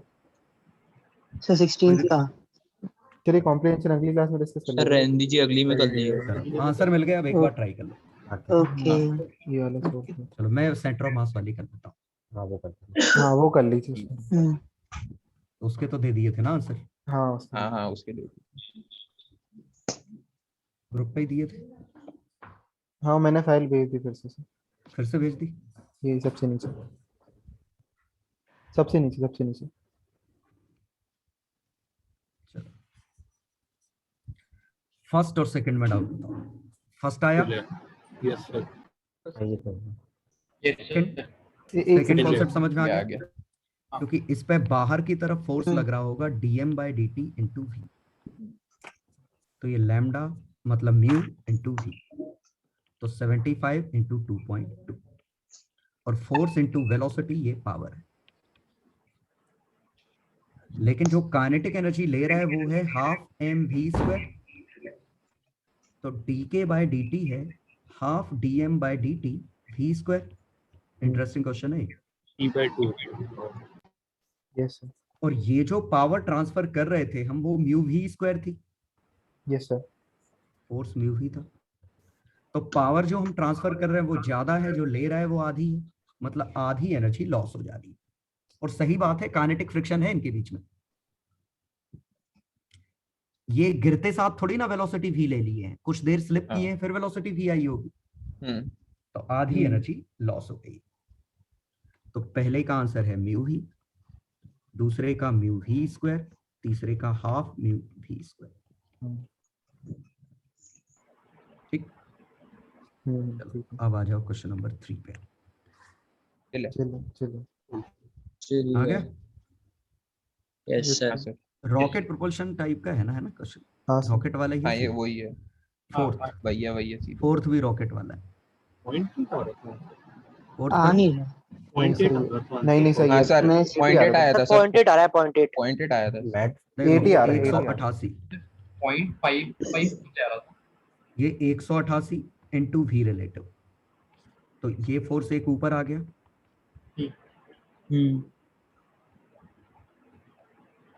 एक बच्चे का फोर्स mg नीचे है, एक्सीलरेशन हमें 20 चाहिए, तो mu V relative minus mg equal to m into 20, तो mu V relative is equal to m into 30, तो V relative m into 30, 500 into 30 by mu 188, ये है। यस सर, यही 8 के ही करीबन तो है। 100 पूछा है उन्होंने, 100 पूछा है, तो इसका एक बाय 100 करना पड़ेगा, इसको बाय 100 कर 100 दीजिए। करना है। तो 0.8 होगा। 150 पे पॉइंट 180 हाँ। फिर तो पॉइंट एट आएगा, वही तो हाँ। पॉइंट एट आ वही। जाता सर, शायद 10n पूछना चाह रहे हो। 10n पॉइंट होगा होगा, शायद। हाँ 10n होगा या फिर हाँ जो भी है। हो गया। यस सर, चलो क्वेश्चन नंबर 5, चलो वो 20 को ऐसा समझ आ गया। रो ए भी relative whole square, clear, yes sir, क्योंकि dm बाई dt है रो ए भी रिलेटिव, और v relative dm by dt ही थ्रस्ट है, तो 2 बार v रिलेटिव आ जाए। क्वेश्चन 6 चलेगा। आंसर देना है मुझे। m not v not is equal to m not plus mu t, class में ही लिया था वैसे। तो क्लास का क्वेश्चन था। ठीक है जी, ये आ गया। हम्म। और डिस्टेंस कवर्ड पूछा है तो इंटीग्रेट करके निकालेंगे, ठीक है। यस एक्सेलरेशन तो 0 होगा ना? किसका? अरे यार वेलोसिटी का डेरिवेटिव है ना, एक्सीलरेशन है, डिफरेंशिएट करो। हाँ, और ओके। सही बात है, म्यू ओके v रिलेटिव इस पे डिपेंड करेगा ना, डेरिवेटिव हाँ। करके आंसर आएगा, थैंक यू। ठीक है। और नॉन जीरो दरअसल रिटार्डेशन। क्वेश्चन 7, चले 0 आइस वाला ही क्वेश्चन है। 0 चलो मतलब 0 मतलब एक्सीलरेशन 0, वेलोसिटी कांस्टेंट, आइस वाला क्वेश्चन। हाँ क्वेश्चन नंबर 8 हो गया। चले। चले, ये तो बता दिया क्लास में लिया था वो, ये आंसर मैच कर रहे हैं। कर रहा है सर। कर रहा है। उसमें सही तरीके से करो तो थोड़ा आसान हो रहा है, गंदे तरीके से करो तो बहुत अजीब सा लग रहा है। लेकिन आएगा तो दोनों से, मैंने क्लास में तो दोनों से ही किया था, हाँ दिमाग वही बहुत तो। लगाना क्योंकि पड़ा वो था पहले। एक्स अननोन लेने पे क्या 2 बार डिफरेंशियल सॉल्व करनी पड़ रही, और अगर आप कंजर्वेशन ऑफ मोमेंटम लगा दोगे तो ये बड़ा आसानी से हो जाएगा, एक डिफरेंशियल वो मोमेंटम ही बन जाता है। क्योंकि वो इनडायरेक्टली सॉल्व करने पे यही बन जाएगी। हाँ और rho A V T square is equal to minus M D V by D T, तो ये m अननोन की वैल्यू यहां से उठा के छापती थी, तो क्वेश्चन आसानी से सॉल्व हो गया था, ठीक है। 9th वाले का आंसर कुछ तो भी दे रखा है। सही है। नहीं वो v की हाँ। वैल्यू रिप्लेस करनी है, वो v ये को कुछ मान कुछ लिया। और आ रहा था कुछ इसका और तो। मान लिया था। वो v की value under root g by k है। इन्होंने इन्होंने इक्वेशन दी, यही बनी थी, dv by dt equals terminal to velocity मान ली है। इक्वेशन यहां तक ठीक है, हाँ हाँ इक्वेशन इंटीग्रेशन वाली। हाँ तो लॉग में बनेगा अपना आंसर, नहीं एक वेरिएबल जो अंडर रूट g क्योंकि बाय k है हाइपरबोलिक में आंसर निकाल रहे हैं, यहां तक बिल्कुल सही है ना। नहीं कैपिटल भी क्या है, लेकिन ये कैपिटल भी इन्होंने कुछ अपना under root g by k को ने वो अज्यूम कर लिया इन्होंने कुछ। तो टर्मिनल अरे वेलोसिटी मान ली। वो इसको ब्रेक किया है दो हिस्सों में, अरे ये तो बताना चाहिए। ये स्टैंडर्ड फॉर्मूला लगाया, नहीं वो ठीक है, पर लेकिन कैपिटल भी दिया नहीं था उन्होंने क्वेश्चन में, उसके टर्म में आंसर दे रखा तो इनने इससे हो लास्ट में कैपिटल वी के टर्म में ही आंसर दे दिया। हाँ ये फाइनल आंसर ये नहीं है, डिफरेंशियल भी यही बनी। ये है हाँ यही आया था, यही 10 में क्या है? 10 है, हाइपरबोलिक हाइपरबोलिक लिखा है ना। अच्छा ये यही आया था। ये होता है ना 10hx, यही था यही बनेगा। क्लियर? तो x की वैल्यू रूट के जी टी ये बना होगा, है ना, छाप दो के जी टी।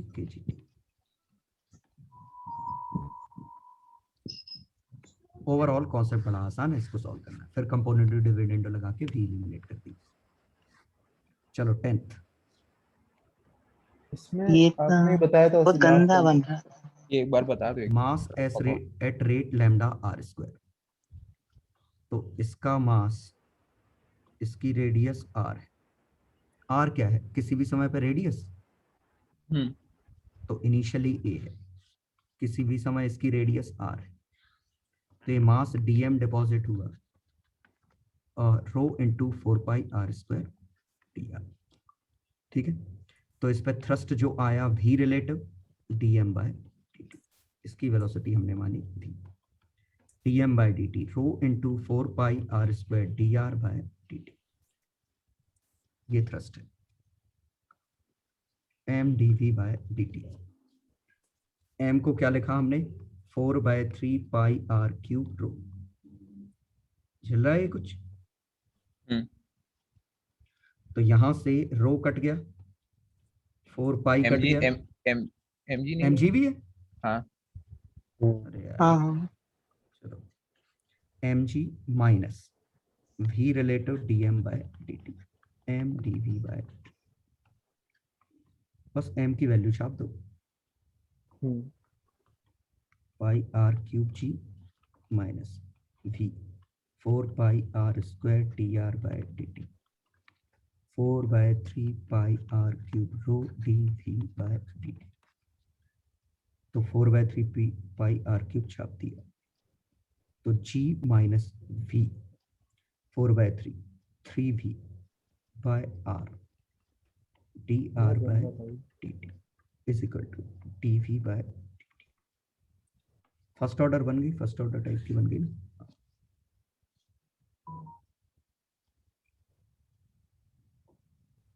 सही है।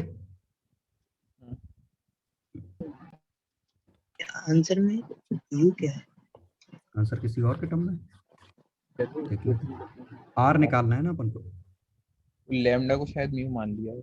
नहीं नहीं, वो अलग है। r equal to dr/dt equals to कुछ आता है, उसको म्यू मान लिया था। हाँ हाँ, dr/dt। टाइम का फंक्शन। अब देखते हैं क्या दिया है। dv/dt वेलोसिटी r, r किसी को तो एलिमिनेट करना पड़ेगा ना हमें। dr/dt t के टर्म्स में नहीं आएगा? dr/dt कांस्टेंट आ रहा है। dr/dt कांस्टेंट आया। कहाँ लिखा है? वो तो निकालने पे निकल आपको आएगा। कांस्टेंट आ जाएगा, निकालने पे कौन r सा? स्क्वायर कट जाएगा। Okay. निकालने पे आ रहा ओके, मास का रेट dm/dt से। है। हाँ हाँ, ये लैम्डा r², ये इंफॉर्मेशन हमने यूज नहीं की है। ठीक है, तो rho into 4/3π 4πr² dr/dt lambda r²। तो dr/dt कांस्टेंट निकल गया, हाँ, नहीं इसी को म्यू मानते हैं, इसी को उन्होंने म्यू मान या लिया। dr/dt, इसको k लिख लें। तो ये तो सीधे सीधे बन गया ना। r को kt प्लस c और मानते r की हैं। वैल्यू, आपको r की value a minus kt। Clear? बन गई फर्स्ट ऑर्डर, सीधे सीधे वेरिएबल सेपरेबल बन गए। हाँ, तो अब कर लो।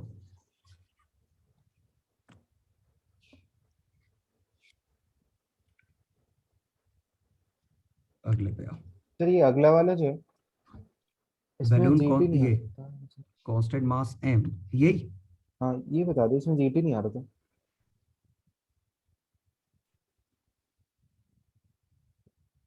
Suppose the balloon of, okay, इस पे आप अब थ्रस्ट कांस्टेंट है c, हाँ mg वेरिएबल।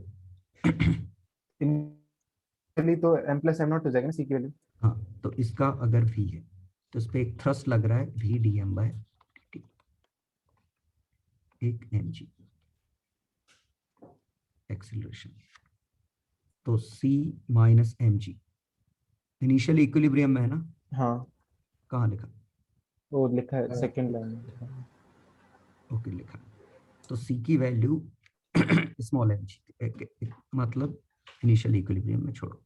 तो c minus mg plus v dm/dt m dv/dt, ये बन गया। अब क्या करूं? वो सी में आ जाएगा gt। dm/dt लगेगा फिर इनिशियली रेस्ट पे तो। और मास कांस्टेंट रेट से है, तो mt equal to m0 minus m0/t0 into t, और c की वैल्यू m0। ये समझ में आई दो इक्वेशन? टाइम टी नॉट में पूरा मास खत्म हो गया, तो M not by T not into T, ये मास आ गया किसी भी टाइम का, और सी की वैल्यू इनिशियली एम नॉट जी थी, आ गया ना। वो मास सारा शायद सैंडबैग का खत्म हुआ है। अरे तो बैलून का तो खुद का मास है ही नहीं, है ना? ओके बैलून का खुद का है। कांस्टेंट मास है। हाँ सही है। तो ये स्मॉल है हर जगह। ठीक है, फर्स्ट भी आएगा, मैं फर्स्ट में। ठीक है, तो यहाँ पे ये टोटल मास आएगा, ये m है, m प्लस m। ठीक है, समझ गए सर। वो समझ मैंने गए? सी को ही उसका थ्रस्ट मान लिया था, VDM बाई dt, उसमें ये एयर का M की थ्रस्ट कर वैल्यू, लेते हैं। c की value m not plus m g। अब छाप हाँ, दो। समझ गया।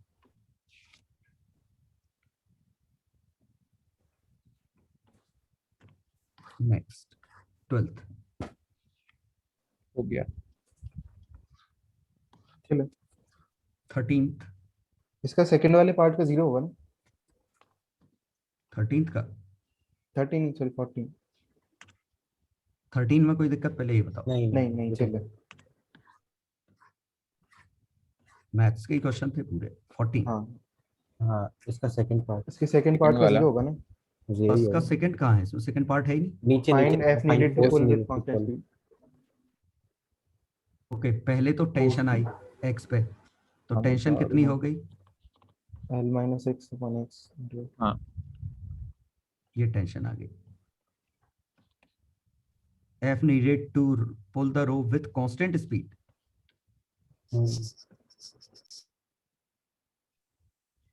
कांस्टेंट स्पीड पे आंसर 0 नहीं होगा। स्मूथ फ्लो है वैसे भी। हाँ नहीं, मतलब हाँ कि ये कुछ गड़बड़ है, ये क्वेश्चन कुछ गड़बड़ है। क्वेश्चन समझ गया मैं, क्वेश्चन ऐसा होना चाहिए, चेन ऐसी इकट्ठी है और अब हम फोर्स लगा रहे हैं और अब पूछा है कांस्टेंट स्पीड से खींचना है, तो F की वैल्यू लैम्डा v स्क्वायर, ये आता आ गया समझ में। क्वेश्चन ऐसा होना चाहिए था, पहले एक जगह इकट्ठी थी और फिर इसको आगे खींचना।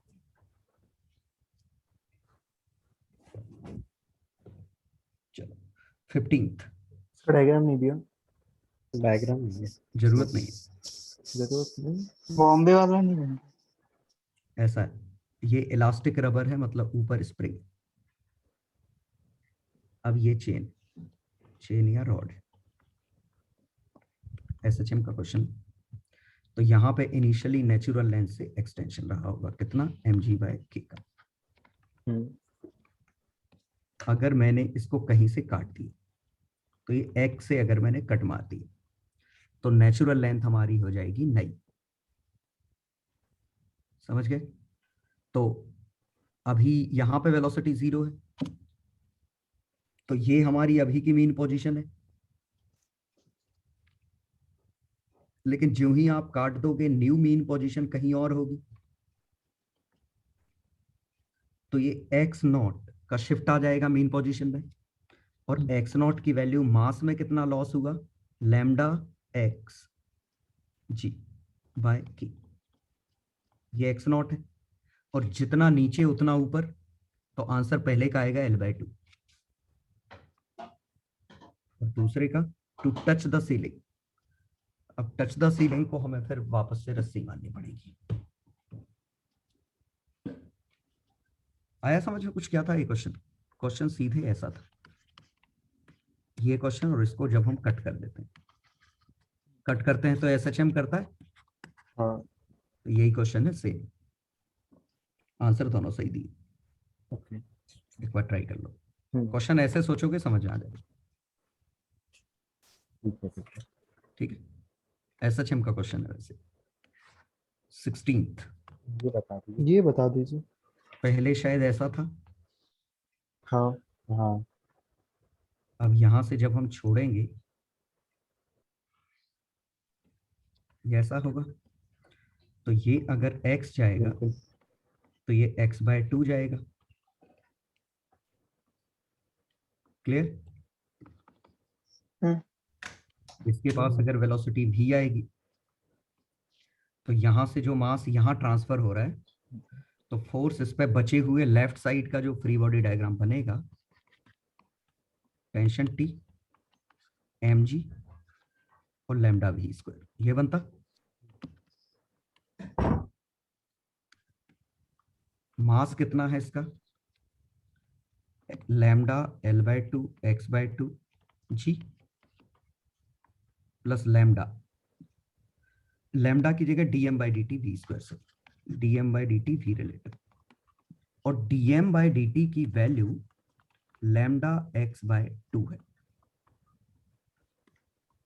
ये समझ में आया?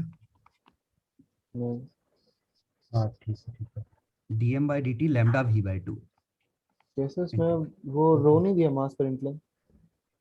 तो लैम्डा ही तो मास पर यूनिट लेंथ है।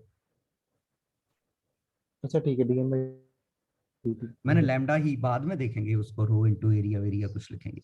हाँ बस इसमें इंपॉर्टेंट चीज ये थी कि जो डीएम मास डिपॉजिट हो रहा है वो dm/dt लैम्डा इंटू वी नहीं है, वो लैम्डा इंटू v/2 है। समझ गए? क्योंकि v हमने इसका माना, और इस पॉइंट पे तो v/2 ही है ना, यहाँ तो आधा ही ट्रांसफर हो रहा है ना। क्लियर? हाँ इस पॉइंट का v/2 है वेलोसिटी। अब वेलोसिटी किसी भी x पे, अब क्या क्या पूछा है, तो ये तो फ्री फॉल ही करेगा, तो x की वैल्यू कितनी आएगी, √2g, सॉरी v की वैल्यू कितनी आएगी, √2g, तो lambda into L/2 x/2 g plus lambda into v square gx, तो lambda into L/2 plus 3x/2 g, ये टेंशन आई। सही। Energy loss work energy theorem से निकाल। ठीक है। काइनेटिक एनर्जी सिर्फ इसके पास है, इसके पास तो काइनेटिक एनर्जी है नहीं, तो इस समय पे काइनेटिक एनर्जी किसी भी इंस्टेंट पे x लिखते तो इतने मास के पास होती, तो half m L/2 minus x/2 into v square, और work done by gravity change in potential energy. इसमें ये बता दो, इसमें टेंशन जनरेट कैसे होगी?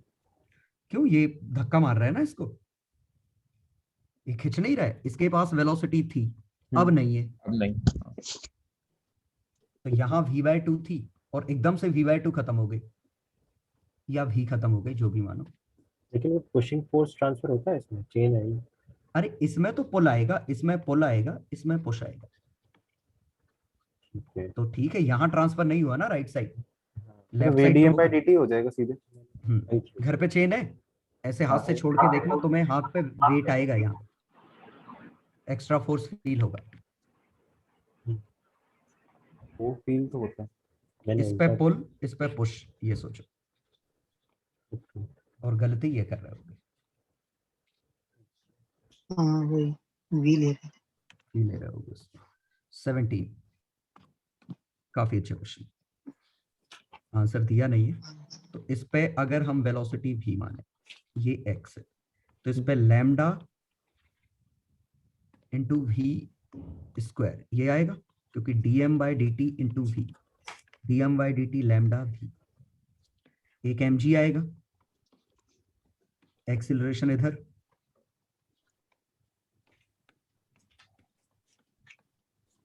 v dv/dx लिख सकते हैं, और इसका मास कितना है, लैम्डा x। क्लियर? ये ma लिखा है, लैम्डा उड़ा दो, x से डिवाइड कर दो, या dv/dx is equal to x v से g/v माइनस लैम्डा v/x। सही लिखा? बना? लैम्डा तो है ही नहीं ना, लैम्डा तो उड़ा दिया, लैम्डा उड़ा दिया, लैम्डा उड़ा दिया। ठीक है, ये बना? कोई दिक्कत तो नहीं? सर। और इसको करने के लिए v स्क्वायर को t मान लो, वो कहां से क्लिक करेगा, यहां से, यहां v स्क्वायर या तो ये सोचो, झेला। हाँ अच्छा ये वही बन गया, लीनियर फॉर्म बन गया। बर्नौली फॉर्म है डिफरेंशियल इक्वेशन का। हाँ वही लीनियर वाला। हाँ अभी लीनियर नहीं है, वी स्क्वायर को पुट करोगे तब लीनियर है। वी स्क्वायर को y, तो dy बाय dx का 1/2 it is equal to g minus V square को y। अब है सर ये वो नहीं लिखा v square equal to 2ag 2ax क्या, v square equal to 2ax नहीं लिखा? वैसे कांस्टेंट आएगा, हाँ बिल्कुल, वो मैं is equal to 2g overall, वो ठीक है। ये फर्स्ट ऑर्डर लीनियर है, कांस्टेंट निकाल लोगे v और x में रिलेशन। लेकिन बिल्कुल v स्क्वायर, ये ax है, ये gx है, तो ये कांस्टेंट एक्सीलरेशन की तरफ इशारा कर रहा है।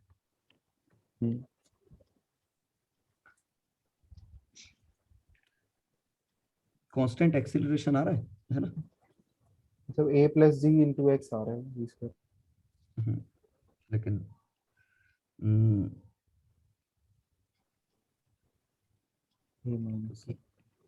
यहाँ v स्क्वायर 2gx कांस्टेंट ही ax, आएगा। एक्सीलरेशन कांस्टेंट है, तो v d v by d x constant ले लो तो v square equal to something constant आ जाएगा। कांस्टेंट एक्सीलरेशन से गिर रहा है। हाँ 2g/3 को कंसीडर 2g/3 से गिर रहा है।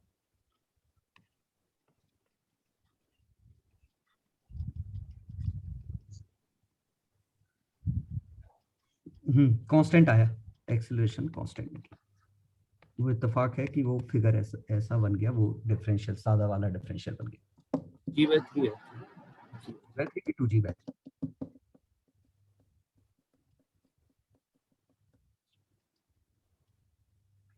dv बाई dx को अगर हमने लिया g/3 तो gx/3 g/3 g।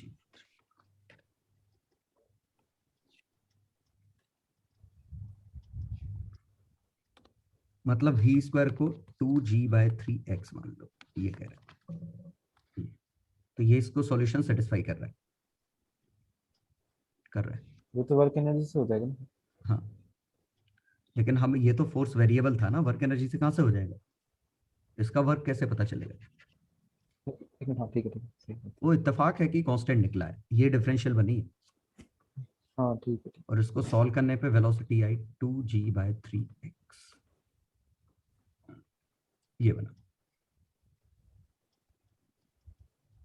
ठीक है, तो बस हो गया, क्या बचा? ये x। अब हम कुछ भी निकाल सकते हैं। एक्सेलरेशन आया g/3 डाउन कांस्टेंट। चलो अगले क्वेश्चन पे आओ। 18 चलो हो गया। चले हाँ 19 20 19 का आंसर तो बोलो, चले तो दिल्ली 20 सही आगरा सही। 21 चलो आ गया। इसमें हाँ। हमें रेस्टिट्यूशन नहीं पता, मर्जी नहीं चलेगी, आपको इम्पल्स से सॉल्व करना पड़ेगा। ठीक है, तो दिल्ली ये जे एक्स ये जे वाई, इम्पल्स से सॉल्व करना पड़ेगा। Yes sir impulsive. Third part में क्या इन्होंने बोला थर्ड था पार्ट कि हाँ, बॉल जो है वो पॉइंट ए के जस्ट अबव स्ट्राइक कर रहा है, और थर्ड पार्ट में वो डिस्टेंस इन्होंने 30 मीटर दे रखी है। Distance of A of the vertically चला जाएगा फिर वो। हाँ शेल तो ऊपर जाएगा सीधे। ये तो ऊपर जा रहा है सॉल्व करने पे। वेज देखो, वेज की स्पीड कितनी आ गई? 5, ये आ गई ना। मास कितना है? 4 5, तो इम्पल्स कितना आ गया? 20। और ये इम्पल्स अगर 20 है, सही है ना? हाँ सर ये इम्पल्स अगर 20 है तो ये वाला इम्पल्स हो गया 15 शायद। 15 हाँ 15, क्योंकि जे की वैल्यू ऐसी दे रखी है। हाँ। तो बॉल के पास वेलोसिटी कितनी थी? 0.5 इंटू 4, तो 20 बॉल ही की तो वेलोसिटी हॉरिजॉन्टल हो गई 0, वर्टिकल आ गई 30। हाँ तो आफ्टर इम्पैक्ट ये हो गया। ये हो गया आफ्टर इम्पैक्ट, यस सर बिल्कुल। ये वहीं के वहीं गिर जाएगी ग्राउंड फ्रेम में। तो डिस्टेंस ए से निकालना है तो सिंपली 5 इंटू टी। टाइम कितना लगेगा? 6, 30 मीटर। सही तो इसका एक हॉरिजॉन्टल कंपोनेंट लॉस्ट हो गया तो मैंने E इक्वल टू 0 कह दिया था ऐसे। नहीं, है गलत कह दिया था। पर आंसर सेम आ रहा था उससे। कोई इत्तेफाक है, नहीं कह सकते ऐसे। ठीक है। 22। आंसर मैच नहीं करता। इसका कुछ भी मैच नहीं कर रहा सर। बता दो एक। कुछ तो भी मैच कर रहा था। आफ्टर इम्पैक्ट इसकी वेलोसिटी आएगी v1, इसकी वेलोसिटी आएगी v2। मास क्या है इनके? आपने v कैसे कह दिया? 2m और m। v1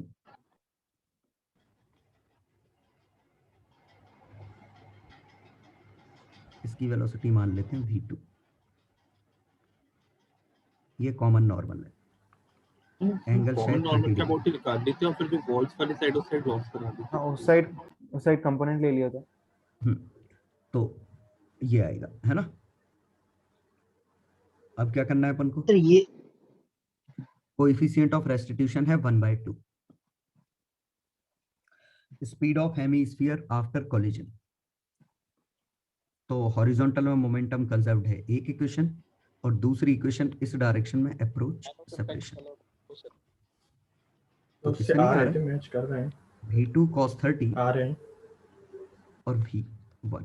आपने ऐसे माने ना, मैंने नॉर्मल के लॉन्ग ही मान लिए थे, उसके बाद में कंपोनेंट लिए थे।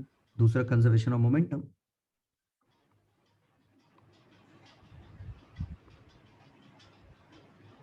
v0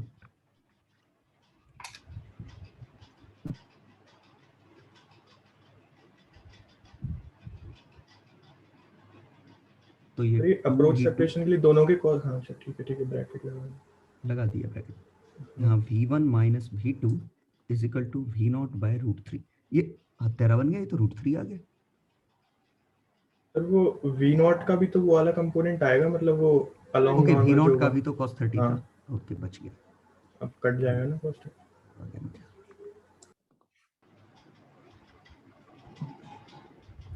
तो घटा दो तो फिर v2 इसमें की वैल्यू आ गई v0 पर। हाँ ऐसे किया था मैंने, तो मतलब कि अपन जो जैसे अगर नॉर्मली वॉल नहीं मानते, उसके बाद जो नहीं वेलोसिटी की कर सकते डायरेक्शन ये। है वो नहीं कर इम्पल्स के सकते अलॉन्ग। ऐसा, सब कोलिजन एक साथ हो रहे हैं तो आपको कंस्ट्रेंट ही मानना पड़ेगा।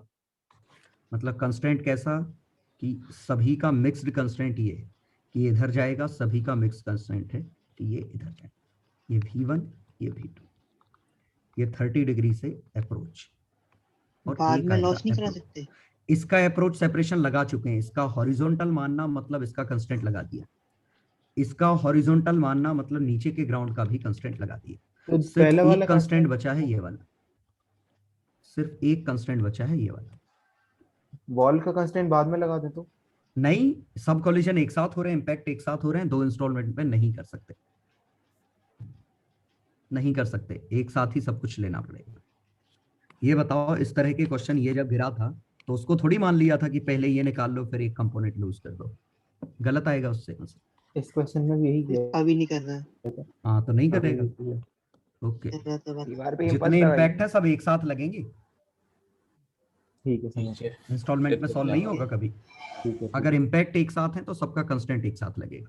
तो पक्का समझ में आ गया क्वेश्चन कि पहली अप्रोच है v0 cos 30 का approach separation v1 cos 30 minus v2 cos 30, और शायद यहाँ 1/2 और एक मोमेंटम तो 2m v0 2m v2 m v1। On solving answer आ जाएंगे। 23 आ गया। इसमें जे से कैसे करते हैं? क्या जे से कैसे करते हैं? इम्पल्स, दोनों की इम्पल्स जे से लेके। क्यों करते हैं? हाँ, मतलब 3 इम्पल्स आती ना। चिपक गए क्या ये दोनों? हाँ अरे तो चिपक गए तो फिर हम क्यों दिमाग लगाएंगे? सीधे इसके पास एक ही वेलोसिटी यही आएगी। ये भी 2 इंस्टॉलमेंट में मत कर देना कि पहले इसका निकाल लो ये और एक कंपोनेंट लूज कर दो।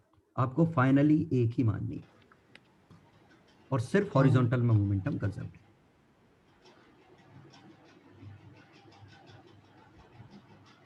दिक्कत क्या है, स्टिक कर गए तो इंपल्स की डायरेक्शन नहीं पता क्या है, इस पे JX JY दोनों आएंगे,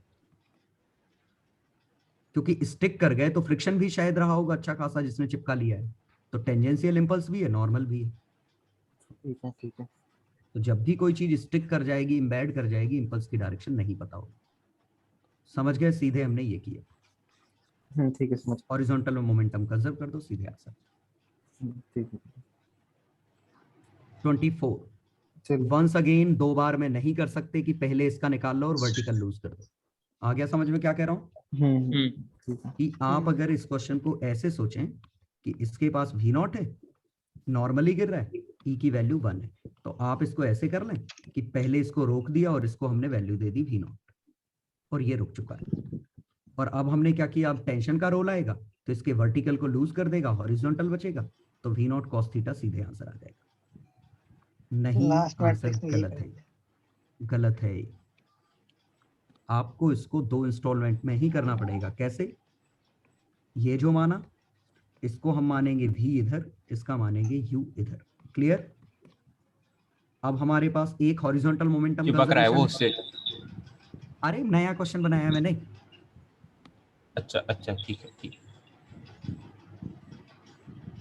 क्वेश्चन ऐसा था, ये इससे टकराया और ये कुछ ऐसा हुआ, तो हमने ये V माना, ये इसका U माना।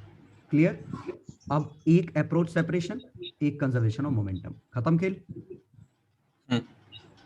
चिपक रहा है तब बिल्कुल आसान हो जाता है, क्योंकि अप्रोच सेपरेशन नहीं करना पड़ता, सिर्फ हॉरिजॉन्टल मोमेंटम से काम चल जाता है। तो फाइनली 3m की वेलोसिटी V मान लो, हॉरिजॉन्टल हो गया होगा ना? हाँ, क्यों नहीं मोमेंटम कंजर्व कैसे कर पा रहे हैं अपन लोग यहाँ पर? क्यों? एक्सटर्नल फोर्स कौन सा है? नहीं, वो टेंशन आया होगा तो उसने वर्टिकल में है ना टेंशन, तो हॉरिजॉन्टल मोमेंटम कंजर्व कर रहे हैं। अरे हॉरिजॉन्टल में ये dot dot dot dot dot ये लाइन है, ये हॉरिजॉन्टल में कंजर्व कर रहे हैं, और अप्रोच सेपरेशन यहाँ लगा रहे हैं। अच्छा ठीक है, हाँ समझ गए? हाँ। अब आ जाओ क्वेश्चन 25 पे। हो गया 25? 26, चले 27, आंसर रूट 7 है। आंसर क्या है? रूट आ रहा था, रूट 4G। पता नहीं, मुझे नहीं पता आंसर। रूट 4G आ रहा। एक मिनट, ये क्या है? एक और बैग है, मैं सोच रहा हूँ बॉल है। Minimum horizontal velocity at so that the ball strikes the peg at A. तो किसी थीटा पे जाएगा, फिर वो पैराबोला इससे पास कराना है। नहीं तक जाएगा, बी से टकरा के फिर उसका सर्कल छोटा हो जाएगा, फिर वो ए से टकरा। ऐसा है क्या? वो भी तो फिक्स्ड ही है ना। अरे there is another peg, find the minimum horizontal velocity given so that the ball strikes the peg A से टकराना है। ओके ठीक है, और बी क्या है? Another peg. ये ऐसा,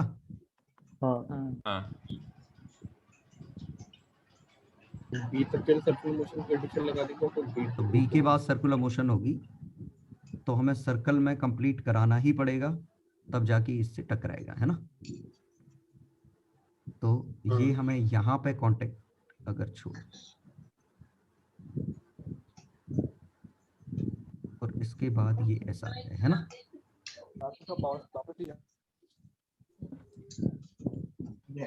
Another peg at r/2 30 degree minimum horizontal velocity so that the ball strikes the peg at A.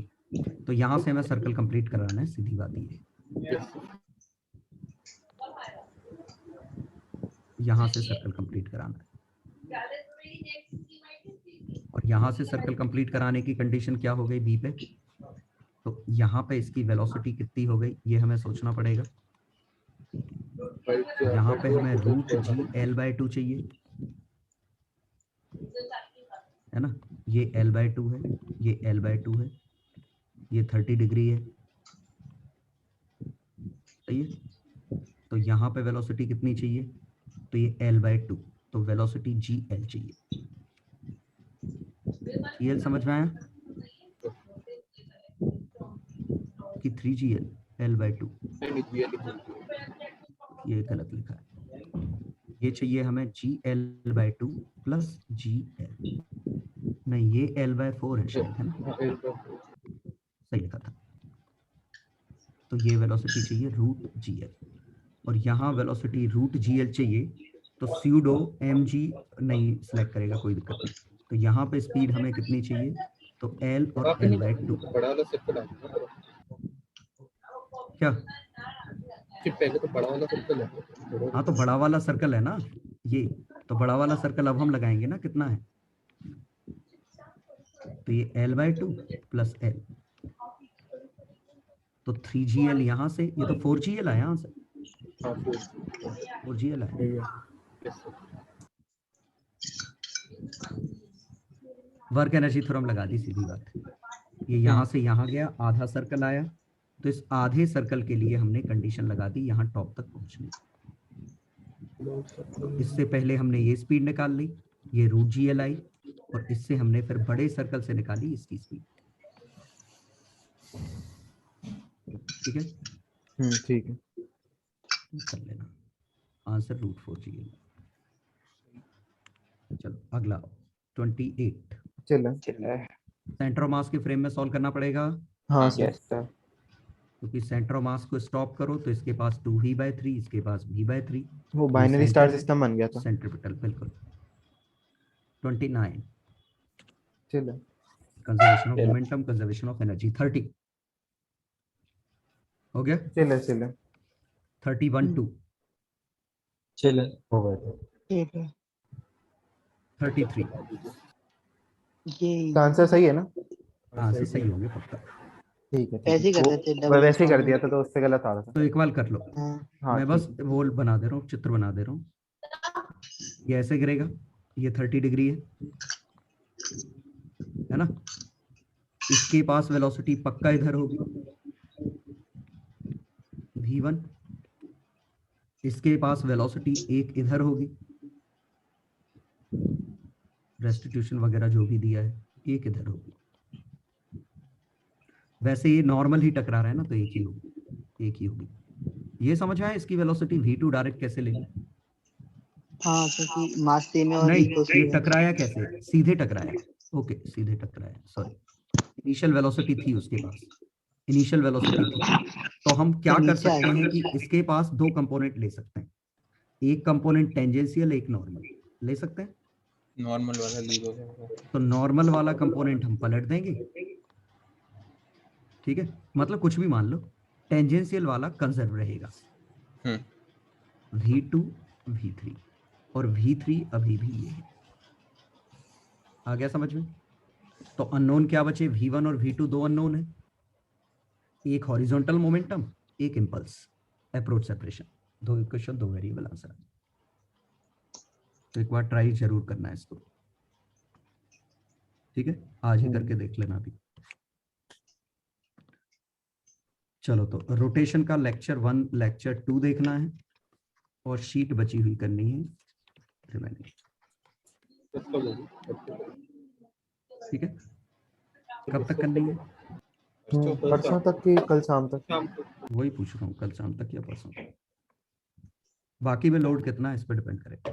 परसों तक कर लीजिए, परसों चलो परसों सुबह कर लूंगा, परसों मॉर्निंग में। हो सकता है मेरा वो 1 घंटे का लेक्चर भी मैं कल तक बना दूँ, तो वो कल शाम को डाल दीजिए। अब देखता हूँ कब बनेगा, ठीक है, परसों मॉर्निंग। तो तुम्हें क्या करना, तुम पढ़ते रहो अपना, पेपर जब भी होगा। अब मेंस वाले टेस्ट होंगे कि जो भी देना है फिर से? नहीं, टेस्ट तो होंगे, जैसा हो रहा है टेस्ट तो होंगे, टेस्ट में मेंस वाले भी होंगे। टेस्ट अभी शेड्यूल के हिसाब से 22-24 तक थे ना, 20-22 तक शेड्यूल यही रहेगा, फिर देखेंगे अब जो चेंज होगा बता देंगे, है ना। अभी तो बस एडवांस का अच्छे से रिवाइज कर लो, ठीक है। अब जैसे मैकेनिक्स 2 है तो बहुत अच्छे से लेक्चर देख लेना, क्योंकि टाइम अपने पास बहुत है। पुराने लेक्चर देखने के साउंड, पुराने लेक्चर के पार्ट में बता दूंगा कहाँ से कहाँ तक का, शीट दे दो, है ना, और शीट दे दूंगा उसके साथ, है ना। मेन तो उसमें वो एसएचएम के एप्लीकेशन में बड़ी दिक्कत आती है, उसको दिखता नहीं है कि कहाँ लग जाएगा। अब दिखने लगेगा, मैकेनिक्स से रोटेशन खत्म हो जाएगा ना, अब दिखने लगेगा। देखो फ्लूइड तो बता दीजिएगा, फ्लूइड का क्या करना, उसको देख के अभी भी डर लगता है कभी कभी। हाँ, एक बार तुम लोग लेक्चर देख के कॉमन सेंस बनाने की क्यों कोशिश नहीं करते उसको कि वो हाँ देखा बिल्कुल था सर, obvious वो सही चल। उस टाइम पे बहुत कड़ी फील आ गई थी, अब वो बीच में लॉस हुई। तो एक बार वही मैं कह रहा हूँ, वही फील वापस लाने के लिए थोड़ा थोड़ा लेक्चर रिकॉल कर ले। लेक्चर जूम रिकॉर्डिंग है, उसके लेक्चर नहीं है। असली लेक्चर भी तो होगा। है पर लेकिन वो बहुत बेसिक है, वो तो ऐसे ही इतना तैयार स्कूल नहीं है। लेवल के लिए पढ़ाया था वो तो शायद तब। नहीं पढ़ाया तो अच्छे का, बुकलेट मिली थी ना। हाँ सर, वो बुकलेट और वो जो आपने दिया था ना उस टाइम पे तो लगता था बहुत, वो तो बहुत इजी लगता है। आपने जो बाद में जूम मीटिंग्स में बताया था ना वो काफी अच्छा लगा था। क्योंकि उसमें से बर्नौली सिचुएशन तक है, उसके बाद जो वो मेरे को जूम रिकॉर्डिंग में वो अलग बता था, मेरे पास रखी है वो zoom recording download. Zoom recording तो रखी है, तो देख लेना ना। सोचते हैं इस बारे में, वैसे उसको क्वेश्चन जितने करोगे उतना अच्छा रहेगा। ठीक है। ठीक है, मैं बताता रहूंगा कंटेंट, है ना। चलो अभी रोटेशन खत्म कर लो अच्छे से, फिर पेपर होगा एक। ठीक, तो परसों मिलते हैं। ठीक है। चलो बाय बाय। हाँ सर। 22 24 सब्जेक्ट मीन्स के साथ फिर एडवांस भी होते हैं। अभी सोचता हूँ, अभी वो शेड्यूल शायद चेंज करेंगे।